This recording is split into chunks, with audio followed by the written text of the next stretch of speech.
turakura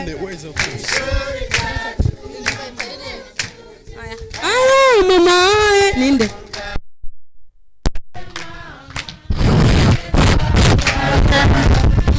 éducation pour tous.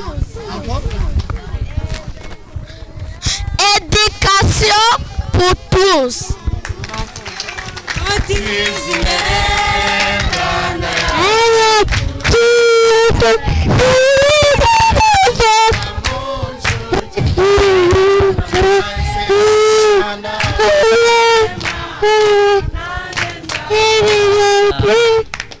I am.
of autism? autisme ubwayo ntawayidefinisa ngo ayitangire ubusobanuro uko bimeze ubwayo n'ubushakashatsi ntiburarangiza gukora ubushakashatsi ngo bugaragaze koko autisme cyari cyo mu by'ukuri mu buryo bwimbitse. It is hard to properly define the word autism, even there is still the ongoing research to find the real meaning or the real explanation of autism. Ariko nk'ababyeyi dufite abana bafite autisme dufite uburyo tuyizi. But as a parents who have children with autism, we know it in some way. Natwe dutangira ntayo twari tuzi, twari nk'abandi bose. Even us in the beginning, we didn't know. We were like anyone else. Twabaye nk'abandi, tubyara abana twibaza ko ari nk'abandi. We gave birth to children. We thought they are as normal as other children. Tugeza ku kigero runaka tuza kubona ko batari nk'uko twabitekerezaga. After a certain time, we just noticed that they are not as normal as we thought. Aho niho twatangiriye urugendo rwo kuvumbura ikintu tutigeze kumenya. And that's when we found something we didn't see before. Nago biba byoroshye. It is not easy. Guhura n'ikintu cyane cyane hano mu Rwanda cyari ikintu gishyashya wumva utumva utigeze umenya mu buzima. It's not easy to have such a thing, especially here in Rwanda. It was the first time to hear such kind of things. Twatangiye no kuvumbura ubwabyo ko ari autisme byari bigoye. Waravugaga ati umwana azageraho buriya ni ikibazo kindi afite yaratinze kugera kuri ibi ariko bizageraho bize ugategereza ugaheba. Yeah, even finding out that it was autism, it was not. So initially we had thought that maybe the children have another problem. Maybe after a while they'll become normal. But then you wait until nothing happens. Kugeza ubwo twaje kumva bwa mbere inkuru zivuga autism.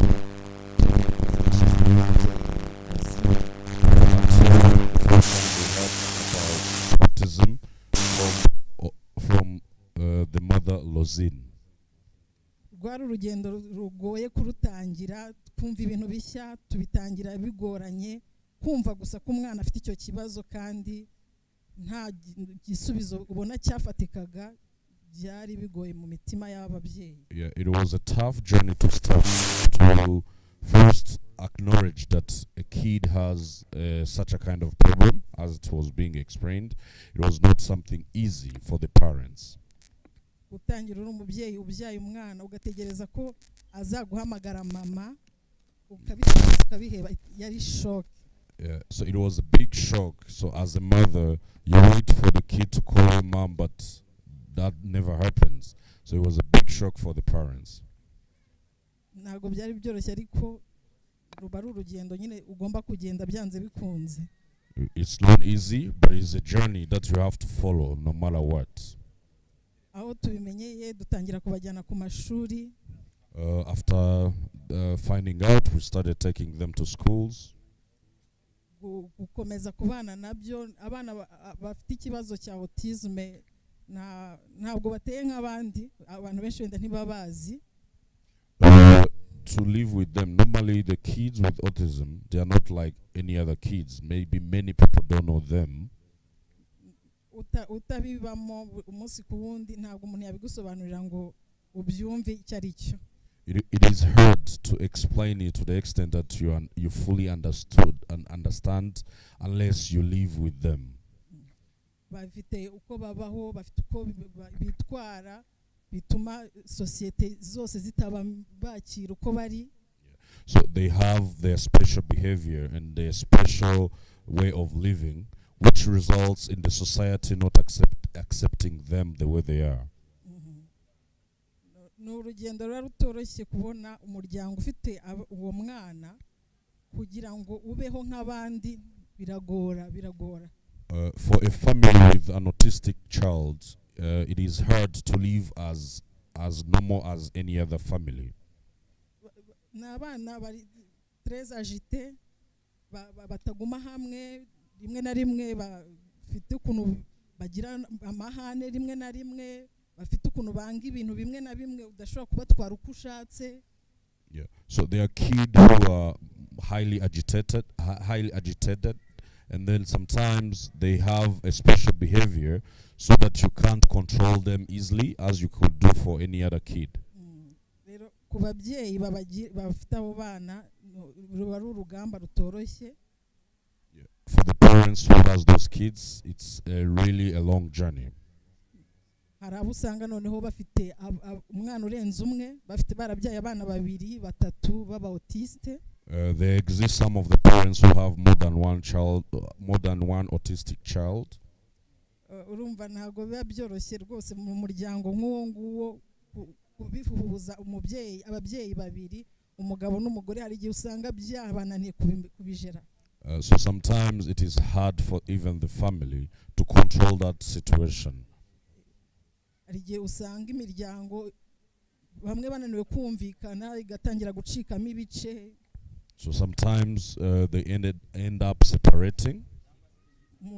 Mugatinya kongera kubyara abandi bana ngo bitaza kumera kwa kundi. Sometimes they have fear to give birth again by hoping that what if I give another birth to another child who is also autistic. Cyangwa bagatangira kwitana ba mwana bati ibi bintu si iwacu ntibyigeze bihaba ubwo ni iby'iwanyu. Yeah. Or they start now to quarrel about their families, be like this is from your family or this is from your family, this is your background. Yeah. Hari aho bitera intandaro nyinshi zo gusenya ingo kubera kunanirwa kwihanganira ibibabayeho. Sometimes it leads to divorces. Ikindi ni ibintu biza gusubiza hasi umuryango mu buryo biba bitoroshye. Hari igihe umwe ananirwa kujya ku kazi kubera ko adashobora gusiga abo bana ntago ari umuntu wese ubashobora. It also affects family involvement, whereby sometimes one of the parents has to give up any other jobs so that they remain home to take care of the children, because it's not everybody who can handle those type of child. Biragora gusiga umwana ukamusigira umuntu utazi uko ari bumwiteho, cyane ko abenshi wenda baba bataramenya kuvuga yahohoterwa icyaba cyose ntari bugusobanurira icyamubayeho nubwo ugenda nta mutima ufite. It is hard to leave a child with someone. You don't know how they will treat them, because in the end of the day the child will not be able to come and tell you what has happened to them. So yeah, ni ibintu biba bitoroshye. Ubwo urumva niba umuntu yashoboraga kujya gushaka amafaranga ariko akaba abaye bloke mu rugo, urumva ubukungu bw'urugo bucitse intege.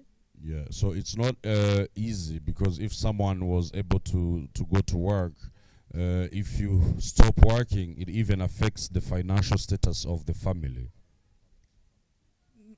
Ubuzima bw'umuryango ku babyeyi bafite abana b'autiste harimo challenge nyinshi abantu badashobora gupfa kumva. Yeah. So the life of a family with autistic child, they have a lot of challenges that no one else can understand.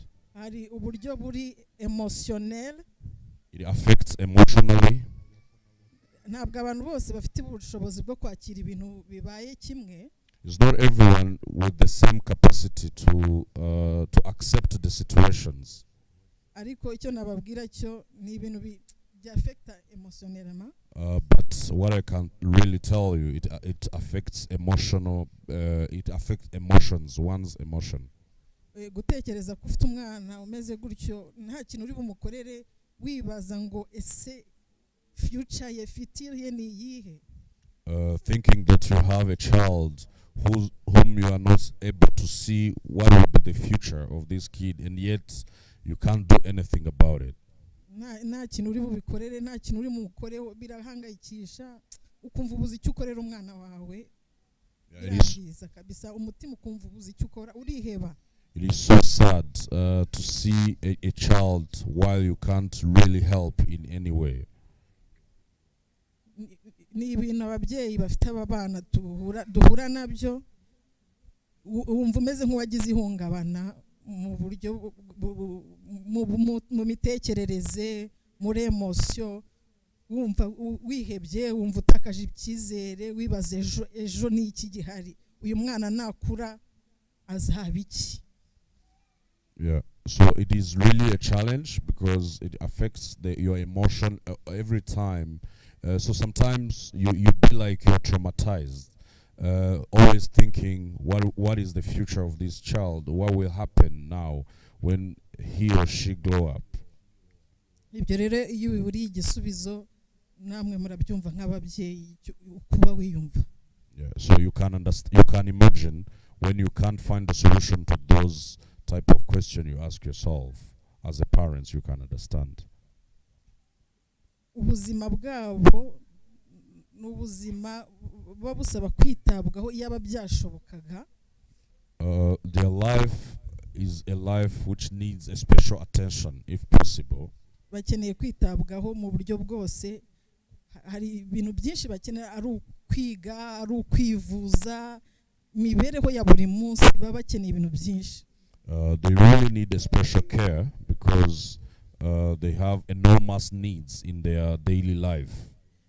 Uko na abana ntabwo ari umuntu wese wabavura, kuko ndabizi niyo tugiye kujya umubyeyi wese agize ikibazo umwana yarwaye tubazanye hagati yacu nta wandangira umuganga basi najyanaho umwana, atari uko abaganga babuze mu gihugu, ariko kumenya umuganga wakwita kuri uwo mwana ese ndamukura he. Sometimes it's even a challenge to find the right doctor to help the child while they have other sickness. Also, sometimes we ask around between parents, to recommend a perfect doctor who can help in treating the kid.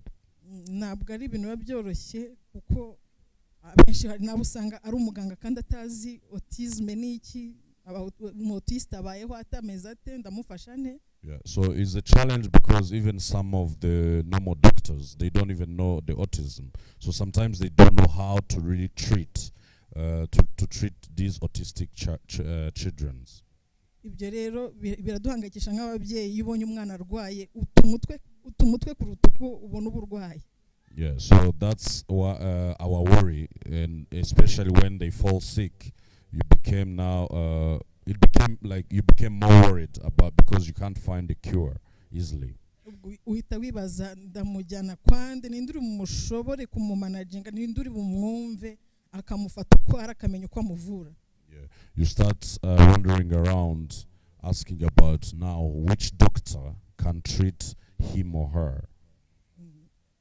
Nayo ni challenge dufite nk'ababyeyi kandi duhangayikisha hahandi ugera umwana yarwara ugahanga ko uti mana noneho ndabigenza nte, indwara yabarwaye yose abamenyo abiki urahangayika. Yeah, so that's also one of the biggest challenge that we have. So whenever we see children falling sick, whatever it is, we worry much about what to do.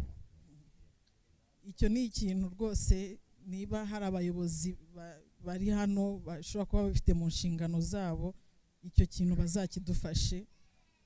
Ikindi kintu nashaka kuvugaho, abantu basanzwe bafite ubumuga busanzwe bagira uburyo bafashwa, hari ingengo z'imari zigena inkunga z'ingoboka ku bafite abana bafite ubumuga, ariko sinzi impamvu autism yagiye ku ruhande kandi mbona ari ihangayikishije cyane ku buryo abantu wenda ntibarayimenya, ariko autism irahangayikishije ku buryo ababyeyi babonye iyo support ko yaba ingana kose yagira umumaro. Yeah. So if we have some of the government officials or different authorities, we can support the possible support in any way possible, essentially with other disabilities. They have a special organization or a special treatment, but in most of the cases you realize that autism is left out. So she's calling upon the awareness in the those who have able to make change, so that they can also consider autistic childs to help the families who have those kind of kids. Ikindi igihugu cyacu cyazanye porogaramu y'uburezi kuri bose, nta muntu ukwiye gusigara inyuma adahawe uburezi uko yaba ameze kose.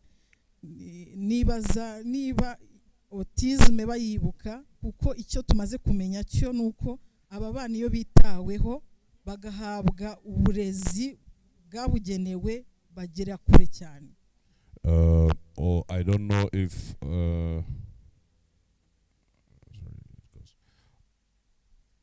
hari gahunda y'uburezi kuri bose. Yeah, so there is normally in the country, there is a program for education for all. So I was wondering if the autistic child are included, because most of the time they are left out, and yet they also need a special care and attention. It has been proved that when they are treated early, they can fit in the society. They can be as other kids. Ntatinze cyane, ndashimira cyane ubuyobozi bwa Autism Rwanda, Madame Rosine, mumfashe tumuha amashyi. I would like to thank Autism Rwanda. Igitekerezo yazanye akashinga iki kigo byaradufashije cyane. For a great idea of founding this organization, it has helped us a lot. Aho twibazaga ngo turerekeza he, ibi bintu ni ibiki, turabibariza he, turabaza nde, niwe muntu wari uhari twashoboraga kwirukira.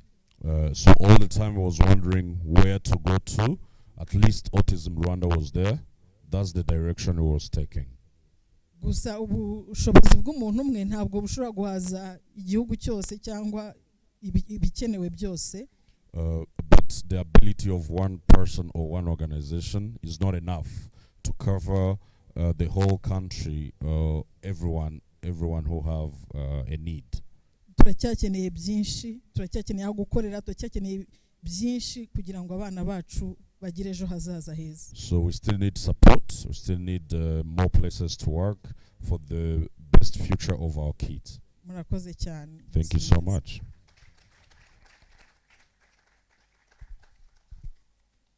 Yarakoze mushiki wacu wanje akimana ingaro ngo ngagiye mubyumva ko ari ibintu bisaba ubukangurambaga kugira ngo abantu bose biyumvemo icyo gikorwa, ndetse banamenye n'uburyo wakwegera ikigo Autism Rwanda, kuko benshi kugeza ubu bagifite icyo kibazo. Hari ababyeyi benshi tuzi kugira ngo bigishwe bamenye ko hari ukuntu bakwita abagore muri baganye Autism Rwanda, ari ugasanga bakigira icyo kibazo cyo guhisha umwana bakamuha akato. Yeah, so we would like to thank the parent representative, and from her speech we can clearly see the needs and the challenges that those parents face, which is why the awareness is needed, and then more support to support such a kind of kids. And then since now some of the family, they still have the autistic childrens, but yet they choose to hide them out and they don't want to talk about it. So which is why we need more awareness and more support. Rero dufata umwanya twese hamwe tugira ibyacu dukomere mu bukangurambaga. So let's get together and then do the awareness. Reka tugire nakire rero abana. Let me welcome children again.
murakoze nanone kuduha umwanya.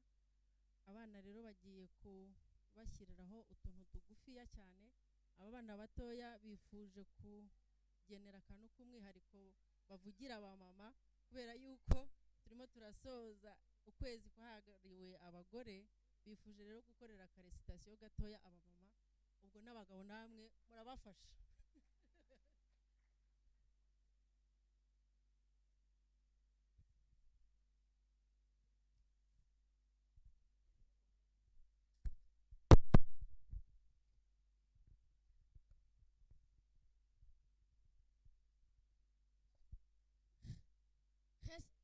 Récitation, ma maman.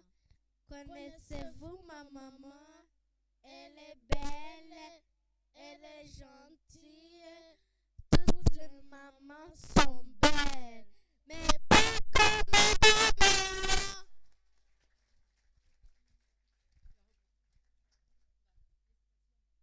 Ma maman est belle,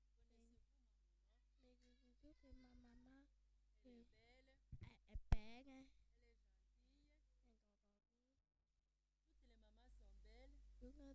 mais pas comme ma maman.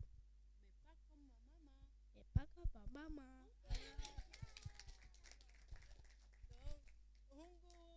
Uyu ni wagitangira kuvuga, ubu turimo turaserebura.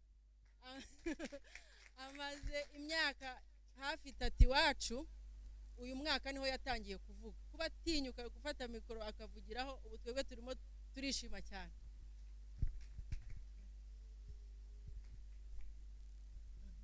Hagiye gukurikiraho rero umuvugo. Aba bakuru nibo bagiye kuvuga.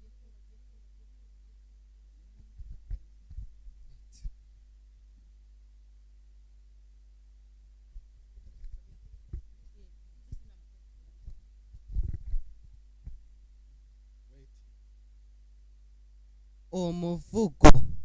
Turata ishuri dukesha byinshi. Turata ishuri Autism Rwanda. Turata ishuri dukesha byinshi. Turata ishuri ryatwakiriye uko turi, rikaduha urukundo ndetse n'uburere bwiza. Ibyishimo byabaga kure yacu, nta cyerekezo cy'ubuzima twari dufite. Twazengurutse ibigo byinshi, tuburana hamwe batwemera uko turi. Sinzibagirwa umunsi umucyo watashye mu Rwanda. Imana itwoherereza Madame Rosine ngo atubere umubyeyi, maze aduha ishuri ari ryo Autism Rwanda.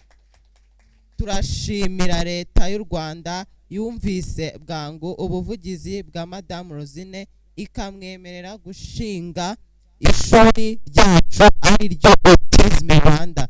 None turiga nk'abandi, natwe turashoboye, ejo hacu ni heza.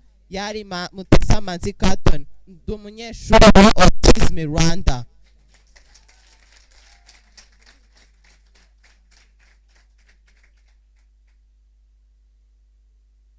Umuvugo. Turata ishuri dukesha byinshi.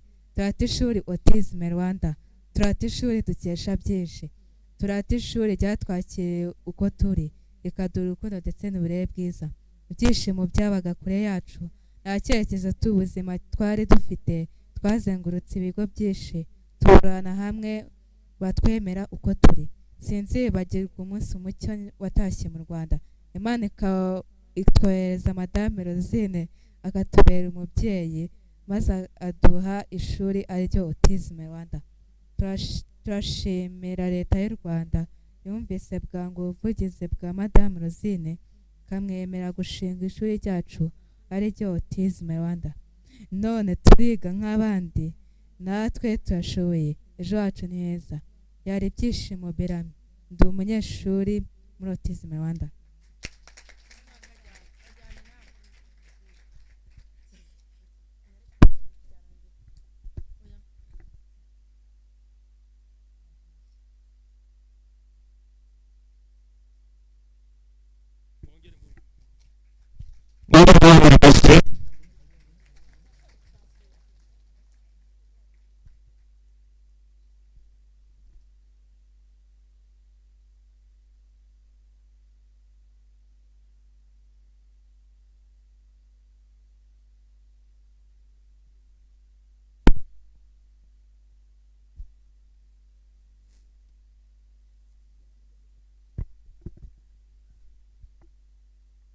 kubera ko umuvugo uri mu kinyarwanda,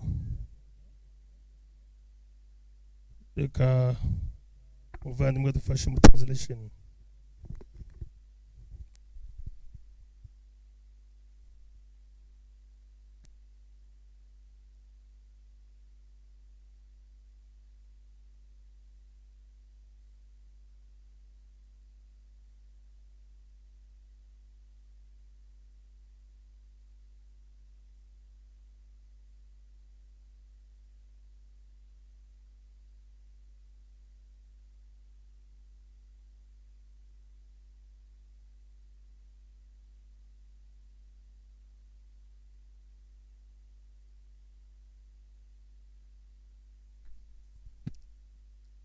Thank you. The poem it's about thanking Autism Rwanda. So in summary, they thank especially Mrs. Madame Rosine for this school, because it's very helpful for especially for the kids, because most of the kids are not being accepted with the other schools. So in summary,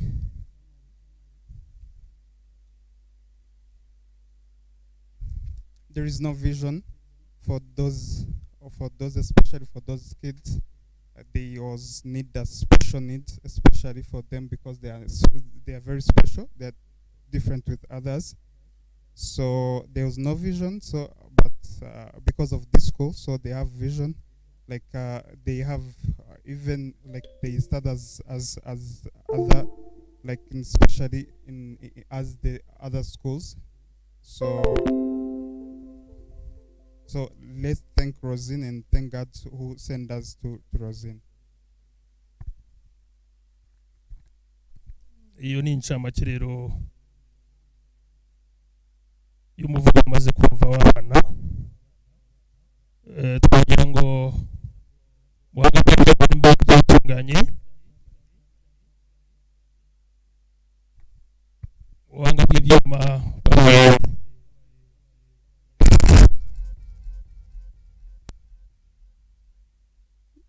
mukajya kugira projection kugira ngo twumve intambwe n'icyo Autism Rwanda yabagezeho mu kwita ku bana, ndetse ingamba n'iki kibura turi kujya mu kanya. Rero ubuhanga bw'ibyuma badufashe.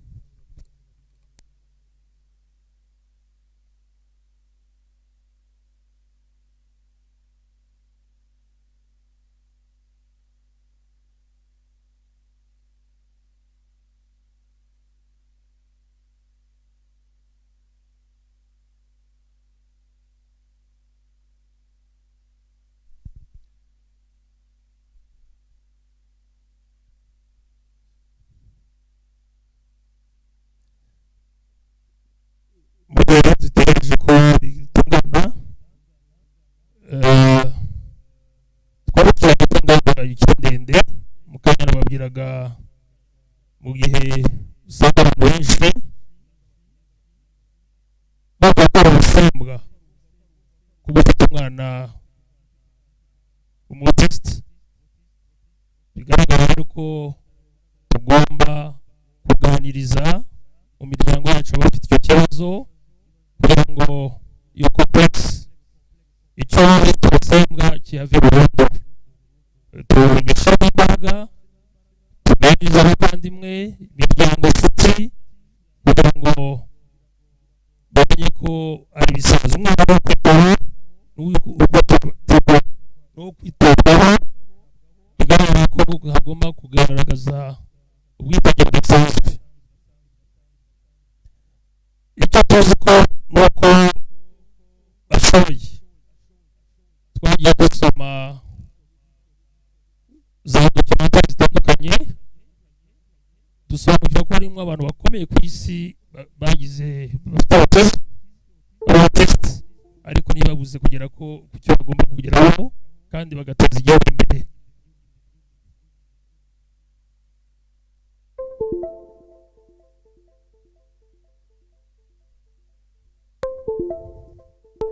President, please, wadufasha.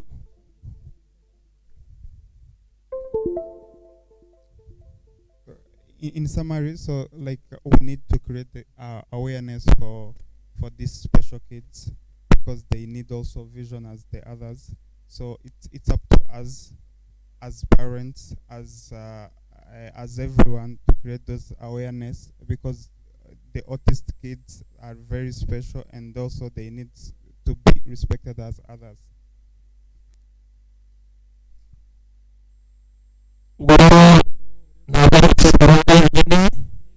igomba kugeraho tutari ngo tubashigikire nibaza ko tubafite tukabashigikira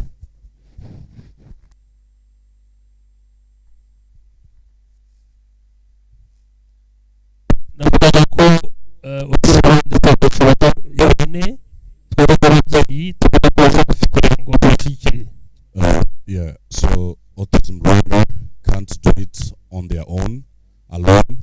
They need everybody's support, or as a parents, or as anyone else. Anyone who can contribute to Autism Rwanda, they really need that help.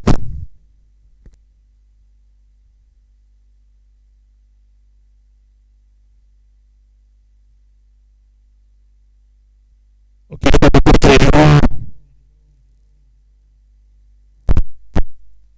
kuri protection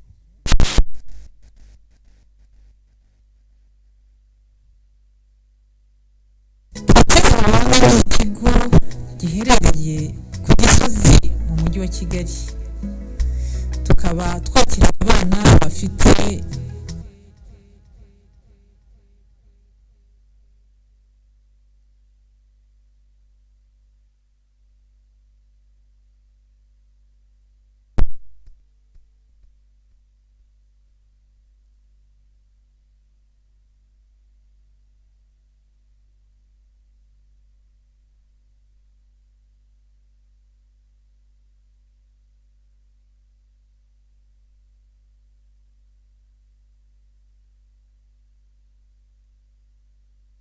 tukagira n'ubukangurambaga kugira ngo mu Rwanda hose babimenye ntizurangirizaho ariko kugira n'amahugurwa ikigo giherereye ku Gisozi mu mujyi wa Kigali tukaba twakira abana bafite ibimenyetso bya autism tukabigisha kandi tukabitaho mu mpande zose. Ibyo gusa dukora tugira ibyo bita diagnostic kandi tukagira n'ubukangurambaga kugira ngo mu Rwanda hose babimenye ntizurangirizaho ariko tugira n'amahugurwa kugira ngo abantu bamenye uko bakwita kuri abo bana mu gihugu cyacu ntibyongere kuba ikibazo kandi dufite na gahunda yo kugira ubushakashatsi kugira ngo tumenye autism izibuta itera iki. Ikindi amateka yacu yo kugira ngo dutangire autism yaje kubera twabonye ko iyo umubyeyi abonaga ko umwana afite autism cyangwa bamubwiye ngo umwana afite autism ntaho yari afite yerekeza kugira ngo abone ubufasha ari kugira ngo bamwiteho ari kugira ngo bamusobanurire. Icyo gihe rero niho Rosine Kamagaju Duken warujino mu Rwanda aje guhugura abakorana n'abana cyangwa n'abafite ikibazo cy'ubumuga we yaje mu rwego rwo guhugura kuri autism yabonye izo mbogamizi ababyeyi bahura nazo avugana n'umuryango we n'inshuti ze nabo bakoranaga muri icyo gihe muri iyo gahunda ya Unité de Grand Lac bashyira inama hamwe ko hafungurwa ikigo. Niho Rosine Kamagaju Duken n'umuryango we n'inshuti ze bafatanyije bafungura ikigo muri 2014. Twatangiye dufite abana 6 kuko icyo gihe ntabwo abantu bari bazi ko autism ni iki. Muri iyo myaka kuva muri 2014 twahuye n'imbogamizi nyinshi ariko ntabwo twacitse intege. Twakomeje ubukangurambaga dukomeza kwigisha dukoresheje amaradiyo, televiziyo na newspapers n'ibindi byose uko dushoboye. Uyu munsi ababyeyi bakaba barakanguriwe kandi iyo babonye ibyo bimenyetso bihutira kujya gusuzumisha. Tumaze imyaka 10 dufite autism. Hari byinshi byakozwe ariko ntibyari gukorwa byonyine cyangwa ntitwari kubigeraho twenyine, nuko twagize abafatanyabikorwa. Twavuga cyane cyane nka With the World ariyo ibaye represente na Immaculée Iribagiza, tukagira na Sterling Foundation, tukagira na David Schneider uba mu Budage. Abo bantu baradufashije cyane, ariko sabo gusa, hari abafatanyabikorwa bacu bo muri diaspora z'i Burayi no muri Amerika, hari abo mu Rwanda, bose bafashe iki gikorwa nk'icyabo bagafata mu mugongo, ari ababyeyi ari abana, kugira ngo igikorwa gishobore gukomeza. Ntabwo ari ibyo gusa twakoze, hari no kwita ku babyeyi. Twazanye umupsikologe buri gihe uza nibura rimwe mu mwaka cyangwa kabiri, akaza aje kwita ku babyeyi n'abarimu ndetse n'abana iyo bibaye ngombwa. Uwo akaba ari Albert Gakwaya waje akita ku bana n'ababyeyi, kandi bikaba byarabagiriye akamaro kuko ubuzima bw'ababyeyi bwo mu mutwe nabwo bukenewe. Buri munsi dufite abana bashimishije, dufite abana bateye imbere, nubwo atari bose, ariko hari aho umwana yavuye n'ahageze. Dufite abana biga mu mashuri asanzwe, hari abandi bagiye hanze, hari abandi bagiye mu mashuri atandukanye, ariko bose barashimishije kandi turishimiye ku ntambwe twagezeho. Icyo dusaba ubu ngubu ni uko ubuyobozi, minisiteri zose zibishinzwe, ari minisante RBC, ari mineduc, ari minolog, ari na minishof, twafatanya mu kwita kuri imiryango n'abana bacu, kuko abana bose barashoboye. Icyo bakora cyose uko cyaba kingana, barafite ubwo bushobozi. Twese uyu munsi iki gikorwa tukigira icyacu, kuko n'abana bacu n'abana b'igihugu. Murakoze.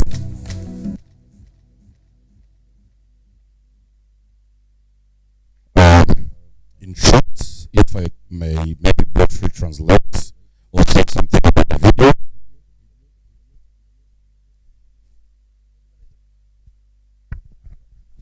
Yes, so the video it's more on the awareness of autism and also about the history of Autism Rwanda, how it started. They started in 2014. They started with the 6 children. It was not easy, so it was Roxanne and friends who put together the idea to start such an organization. Of course, throughout the journey, since 2014 up to now, they have faced so many challenges, but they did not give up. So they kept the movement going on. So they have tried to do awareness in 3 different medias, such as radio, newspapers, yeah, and then among Autism Rwanda members, they have the psychologists like Albert Kalaba, who helps mainly Gakwaya, sorry, it's Albert Gakwaya, yeah, who mainly help psychologically the parents as well as the Autism Rwanda employees or teachers.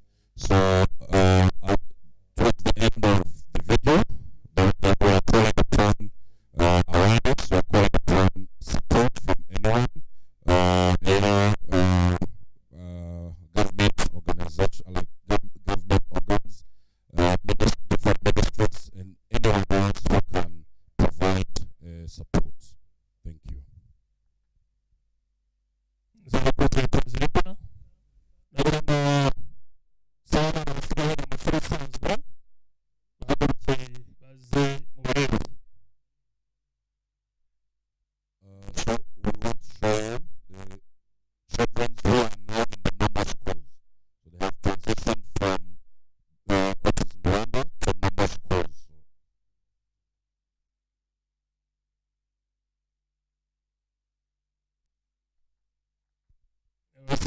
gusoza muri amasura dufite cyane Autism Rwanda.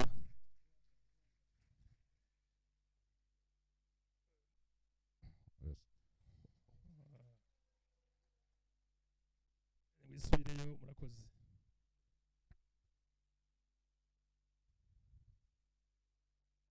Nagira ngo muri uno mwanya nsabe Jerome na Sebastien baze hano kugira ngo I would like to call Jerome and Sebastian bari tubwire mu gikorwa cy'umushinga kabije guteza imbere to tell us the plan abana of bafite autism.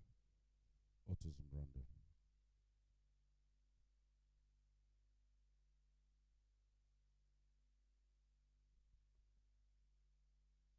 Cette bouteille, elle porte la vie. Iri cupa rigendana ubuzima.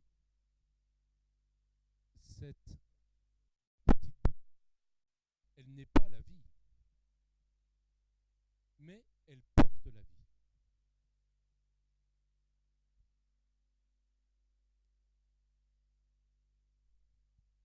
ngo iri cupa ngo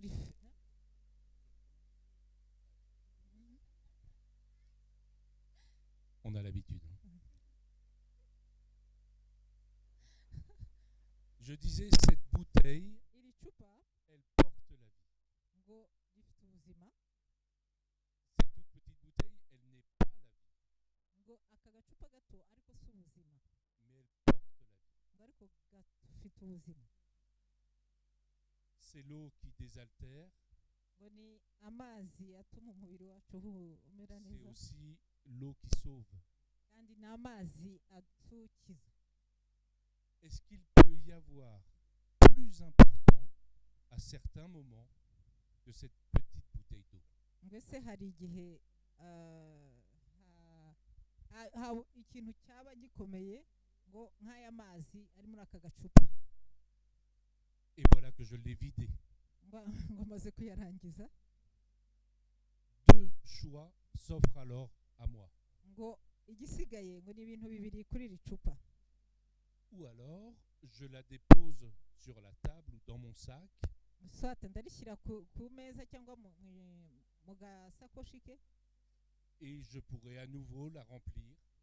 ndashobora kongera gushyiramo amazi, Soit je décide cyangwa se de la mpitemo jeter, kugata de ne plus y prêter attention, no kutakitaho, et je laisse quelqu'un d'autre s'occuper de la ramasser. nkagata hariya ngatatoragura. Est-ce qu'elle a changé de nature? ngo se hari icyahindutse mu buterere bw'icyo cupa? Non. nta cyahindutse. Qu'est-ce qu'il fait qu'elle soit devenue soit un déchet, ngo ni iki gituma kiba umwanda, soit elle reste porteuse de la vie? cyangwa gishobora kongera kugira akamaro? Je vais vous dire ce miracle de la transformation. ngo agiye kubereka ibitangaza twakoresha ako gacupa. C'est le regard que moi je porte sur cette bouteille. ngo nuko jyewe hogar cyangwa icyo nabyifuza kuri ako gacupa. Il est de mon choix ngo ni jyewe mpitamo que cette bouteille, un objet désiré, ngo yuko mpitamo ko ako aka gacupa kazakomeza kuba gakundwa, ou soit un objet dénigré. cyangwa nta kamaro kagira. Il en est de même de nous tous. ni nkatwe twese. Notre nature ne change pas, ngo nature yacu ntihinduka, mais le regard que notre entourage porte sur nous ariko amaso y'abandi batureba va faire de nous des êtres différents. uko abandi batureba nicyo kitugira abantu b'ibitangaza cyangwa uko baduha agaciro. Imaginez que ces bouteilles d'eau qui sont jetées à Kigali, dans le pays, et je ne parler que que du Rwanda pour le moment. ngo ibaza aka gacupa umuntu wese agiye agata mu mujyi wa Kigali aho hariho hose Ont permis à une personne du Rwanda ngo byatuma umuntu w'i Rwanda de créer 2400 emplois dans son entreprise, ngo rien qu'en récupérant les déchets qu'on laisse au bord de la route. ngo utu ducupa twatumye umuntu agira ahakaza abantu 2400 ngo kubera gutoragura utu ducupa. Et ce n'est qu'une des entreprises qui travaillent au recyclage dans le pays. ngo kandi iyo ni entreprise imwe ikorera kuri ayo macupa. 2400 emplois créés par une personne dans une entreprise uniquement en regardant un déchet comme une ressource. Umuntu yatanze donc ako kazi abantu 2400 kuko yabonye ko aka gacupa kaba yakuramo akazi kuri abo bantu bose. Imaginez la force du changement de regard. ngo noneho nimurebe force y'ukuntu umuntu ureba uwo muntu.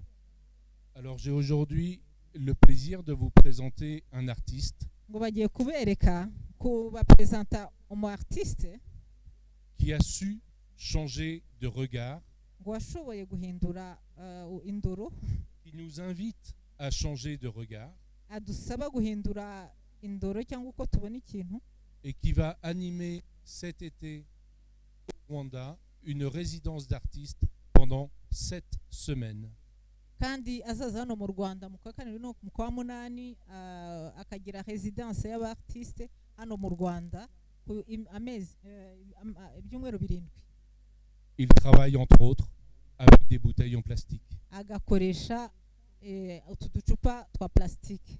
Il revient de Dubaï où il était invité pour la COP 28. avuye Dubai aho yari yatumiwe na COP 28. Je vous demande d'accueillir Jérôme Toker. Jérôme Toker.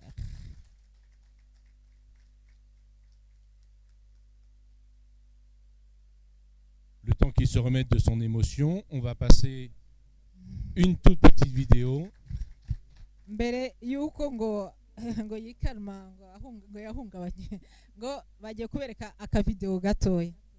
Mais il va parler, ne vous inquiétez pas. ngo araza kubavugisha.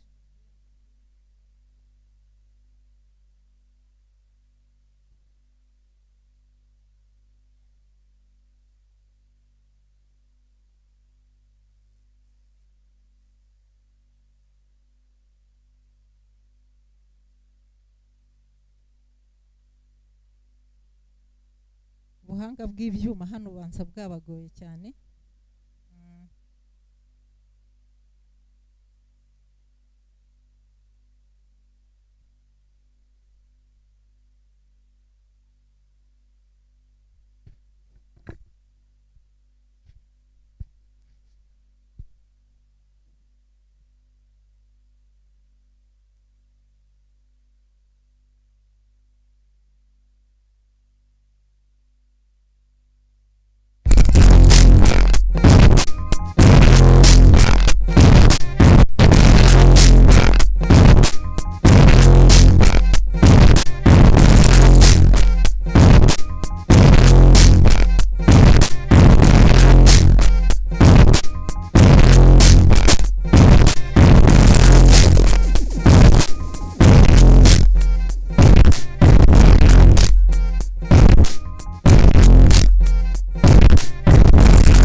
qu'est-ce que l'on vient de voir?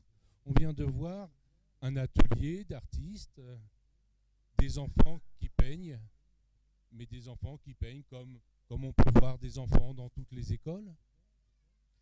J'avais envie de poser la question aux parents qui viennent de voir leur enfant en train de peindre. Est-ce qu'ils sont étonnés de voir leur enfant peindre, ou est-ce que c'est vraiment une attitude tout à fait habituelle qu'ils ont de s'intéresser à quelque chose? Qui veut bien parler? Qui a reconnu son enfant? hari umwe mu babyeyi yabonye abana basiga amarangi, hari umwe wamenye muri bo?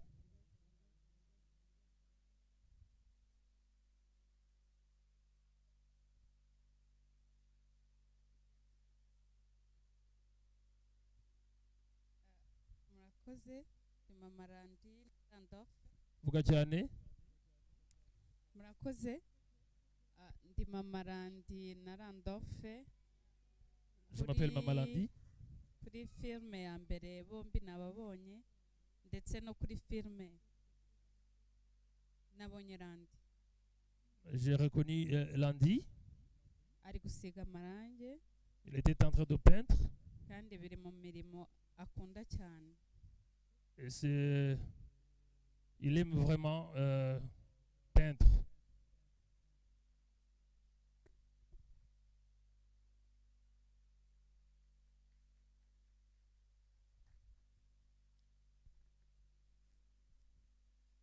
En fait, ce que l'on voulait vous montrer, c'est que Jérôme est arrivé hier matin de France, où on s'est connus.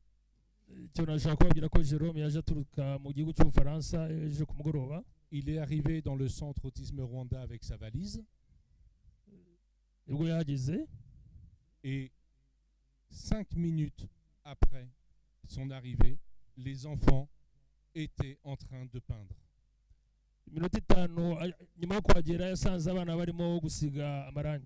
Nous avons été très étonnés de voir l'intérêt que les enfants portaient à la peinture.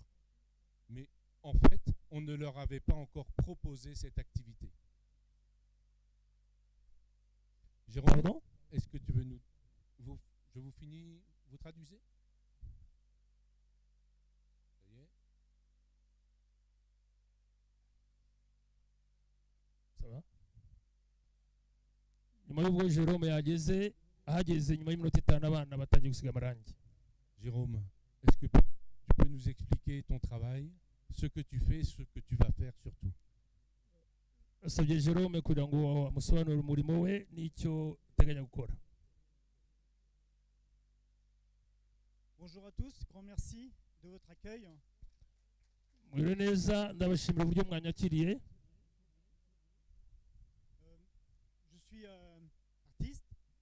Je suis artiste et en effet, depuis plus de 20 ans maintenant, je propose des rencontres créatives où ce qui m'intéresse, c'est pas de peindre tout seul ou de créer tout seul, mais c'est de partager des moments de création avec des milliers de personnes. Maze imyaka 30 ndi umu artiste kandi nifuzaga ko bitaguma muri jyenyine nabisangiza n'abandi. Pour moi, c'est un plaisir et une chance d'être accueilli par Autisme Rwanda, d'être accueilli par vous et de proposer cet été une multitude de rencontres créatives. Kuri jyewe ni umugisha n'ibyishimo byinshi kuba nakiriwe na Autism Rwanda. Il y aura environ 3 semaines où je travaillerai directement avec les enfants, avec les équipes, avec les familles. Hashize ibyumweru 3 nkorana n'abana n'imiryango. J'espère que nous aurons des partenaires qui viendront de temps en temps croiser les pinceaux et partager les couleurs. Yizere ko tuzabona n'abandi kugira ngo tubasangize ibyo byiza. Et ensemble, nous allons explorer différentes façons de travailler, de peindre. Noneho turi kumwe tuzateza imbere uburyo bwo gukorana. Sur du papier, des grands papiers, sur du bois, mais aussi sur de la toile et des grandes toiles. Bari ku rupapuro, ku rubaho cyangwa se no ku mabati. Et ces grandes toiles, elles seront assemblées en cubes. c'est ce que j'appelle les cubes de lumière. Et ces cubes de lumière, vous avez bien compris que je ne les peins pas tout seul. Je les peins avec tous ceux que je rencontre, avec vous.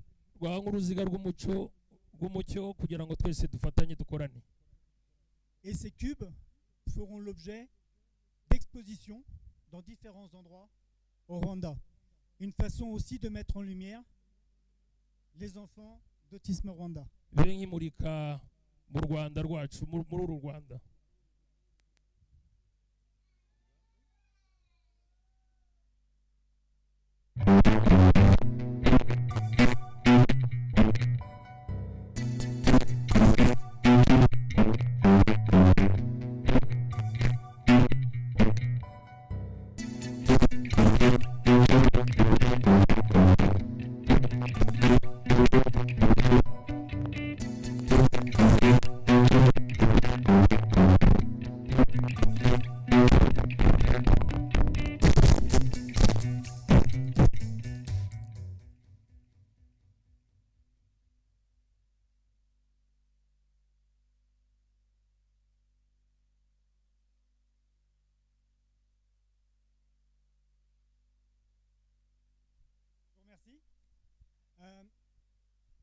Je vous remercie.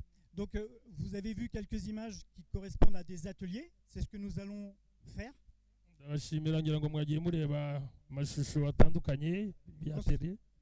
Ensuite, vous avez vu des installations de cubes. C'est ce qui sera exposé et présenté au Rwandais.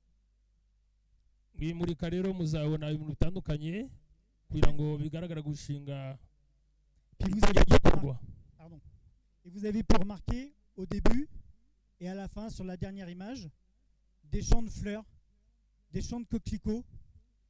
Et en fait, ces champs, ce sont des champs réalisés avec des bouteilles en plastique. Ça fait évidemment le lien avec ce que Sébastien disait tout à l'heure. Pardon, tu peux répéter encore une fois? Ce sont des bouteilles en plastique. Ça fait le lien avec ce que disait Sébastien tout à l'heure.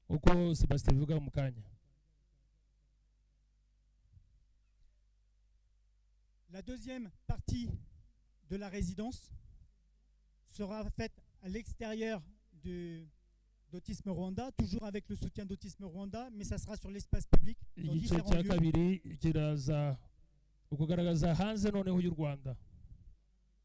Dans la ville, au centre, l'Institut français par exemple, et puis dans différents endroits dans le pays, j'espère, où là, on ne réalisera pas des champs de coquelicots, mais on va plutôt réaliser un umuko. Qu'est-ce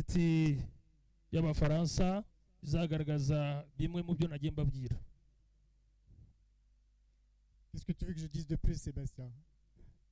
Il veut absolument que je parle dans le micro. Je suis désolé. Donc,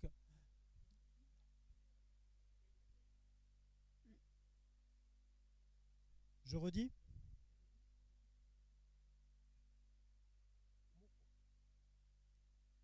On va utiliser les fleurs.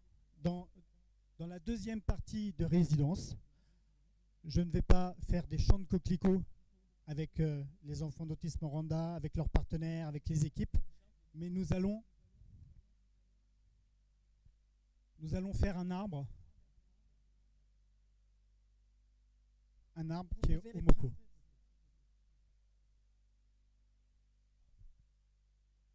Nous allons faire un arbre. Un arbre qui a une forte symbolique au Rwanda, c'est l'Omoko.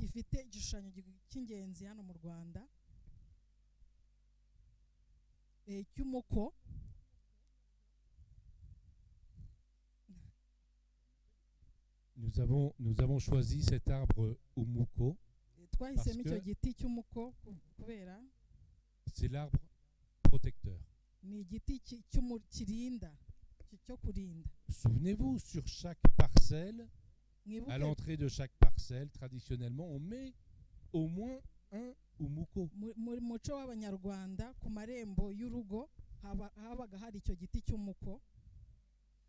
Cet arbre, il est protecteur. Et voilà que le Rwanda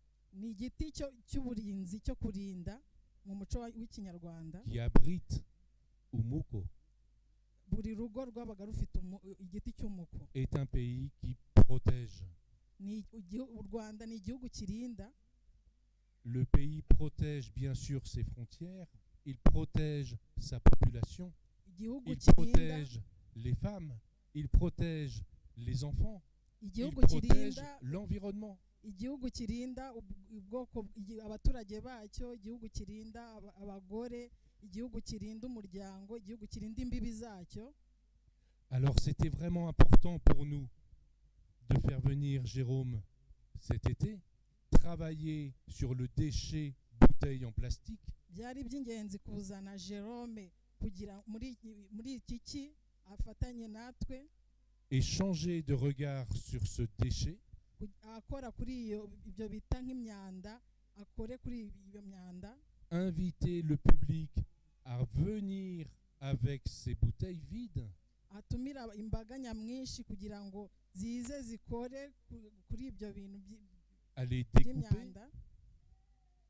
À les découper. Bakata ayo macupa. À les mettre en couleur. Bayasiga amarange. Et à construire avec l'artiste Jérôme une œuvre monumentale et coopérative. Bafatanye na Jérôme kubaka icyo kintu kigari. Parce que la protection, c'est bien l'affaire de tout le monde.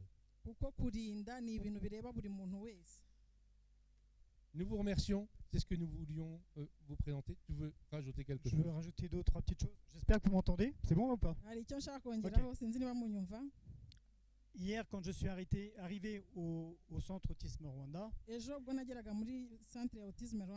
je peux toujours imaginer comment les choses vont se passer. Mais je le sais que quand les choses se sont réalisées, et de voir à la fois l'équipe m'accorder sa confiance,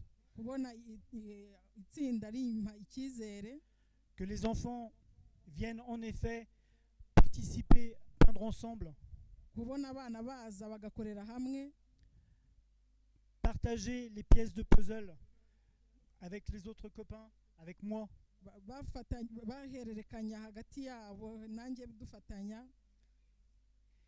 Et arriver en quelques minutes à composer un tableau qui a été réalisé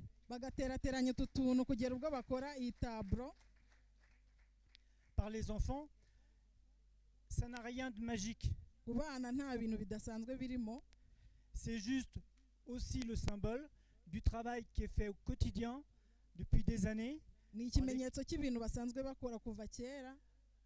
par Rosine, par l'équipe d'Autisme Rwanda, par les familles, par les enfants, tout cet accompagnement qui vient sécuriser les enfants, leur donner confiance pour qu'ils viennent juste se donner la main pour créer ensemble.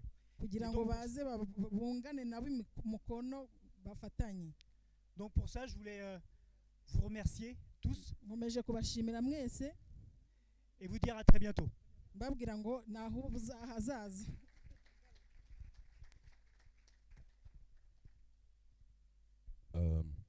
If I can maybe try to say it short in English.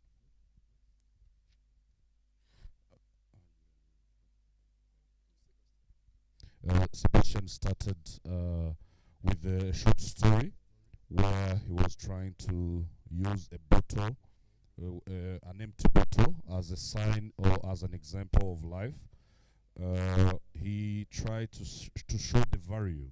So sometimes in life, things get value depend upon on which value you give it. So he give an example.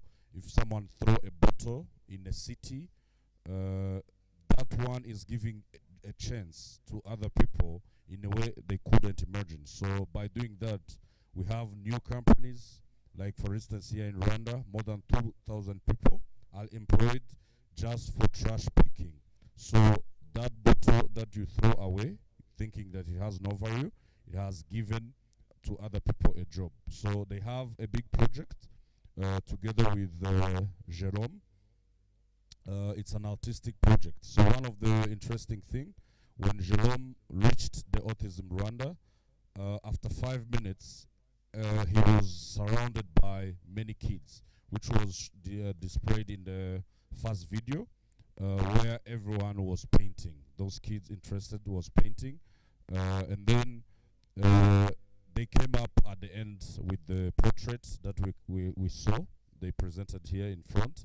They have a big project to come where they are planning to paint on the trees, on the cubes, and on the bottles, and then they put in the public space in Rwanda. I think one of the things that amazed Jerome was to see how enthusiastic the kids were while they was doing their work. So for the kids, it's them thinking that they are doing nothing, but at the end they came up with something amazing. Thank you. Barakoze, tugiye kwakira rero pano kugira ngo batubwire umwanzuro mu magambo make ishusho bitewe n'amagambo twagiye tuganira hano, ndetse tuze kubaza n'ibibazo. Ndagira ngo sabe Rosine, umuyobozi Autism Rwanda.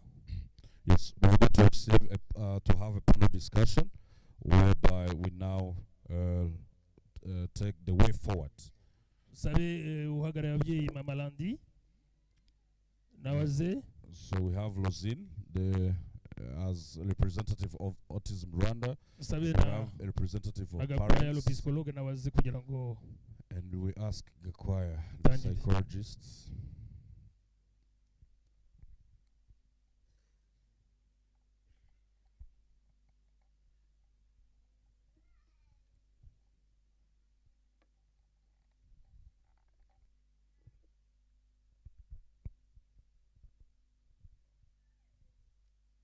Reka dumwanya Rosine, umuyobozi wa Autism Rwanda, byaganiriwe hano umuduha ishusho yabyo, ndetse kugira ngo tubone n'uburyo tuza kubaza ibibazo. Mwiriwe kandi nongeye gushimira abantu bose baje, n'abaje bakerewe gato. Ndashimira ari umuntu uri hano yahoze ari meya wa Kibuye wa Karongi. Nashaka yaradufashije mu bintu byinshi mu gihe cyose twagendaga Karongi. Nashaka haguruke tonze tumushimire.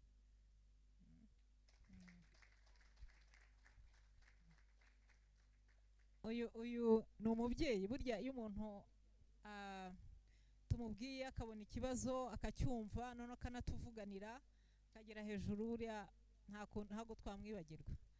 Hari na Dr. Muvunyi nawe waje akaba adufasha nawe muri byinshi.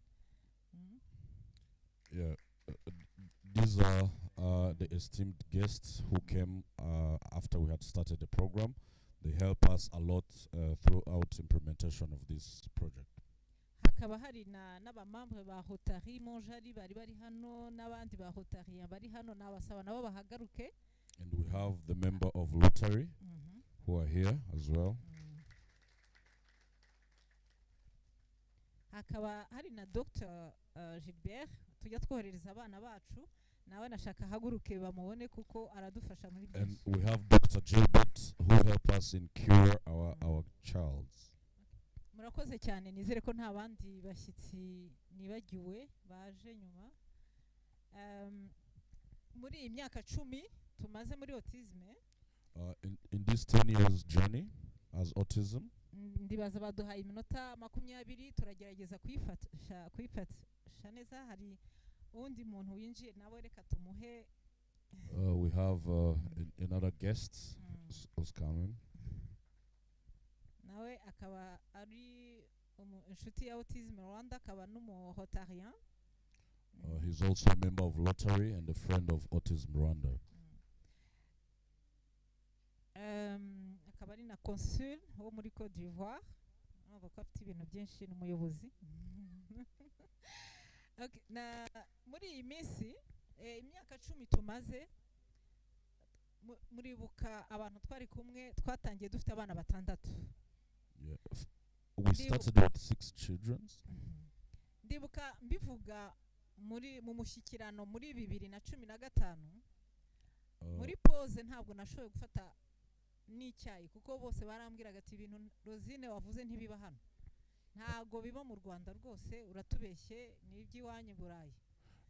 The first time I mentioned this in the national dialogue, I couldn't even take tea during the break because everyone was telling me that the thing you have mentioned does not exist here in Rwanda.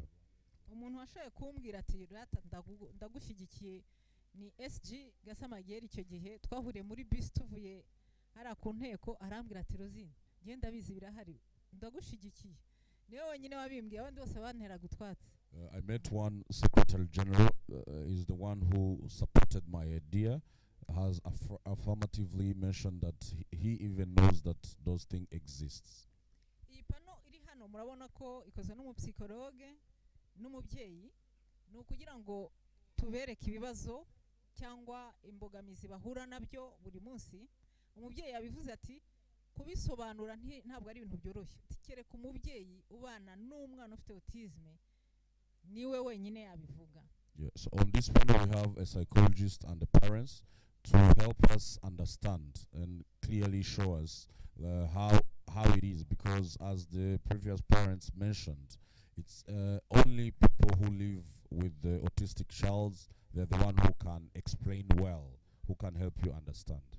Ndifuza ko kuri iyi pano tuvuga ibisubizo twifuza ibyo twagezeho n'ibyo twifuza bindi bizaza kugira ngo tutazaguma turi muri amaganya kuvuga ibibazo gusa ahubwo turebe ibisubizo n'icyo twifuza ko ba support umubyeyi yabona kuko tumaze imyaka 10 twerekana ikibazo none turifuza ko ibikorwa byiyongera kandi dufite n'ikizere kuko hari ama-rendez-vous menshi twagize kandi atanga ikizere. On this panel, I want us to emphasize on the solution to the needs that we have. It has been a big challenge throughout the 10 years, but I want us now here to come up to the proposed solution to the needs that we have. Ikibazo cya autism si mu Rwanda gusa ni ku isi yose ariko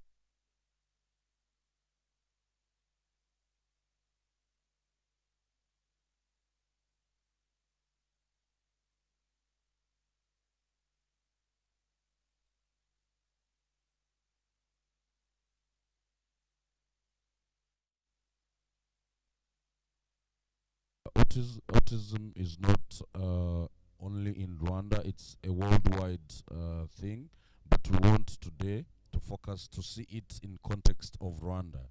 So that's why I'm giving time to the parents.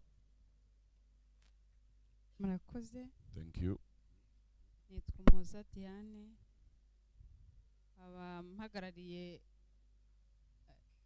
abampagarariye ababyeyi. I'm Diane Umuhoza and I'm representing parents. Nkuko umuyobozi wacu abivuze, as our leader mentioned, tugiye kuvuga ku bisubizo kubera ko mugenzi wanjye yabanje avuga cyane ku bibazo tugenda duhura nabyo. We're going to talk about solution as my colleague has mentioned about has touched the part of the challenges. Njyewe nderera muri Autism Rwanda nkaba ndereramo abana babiri b'abahungu Randy and Randolph.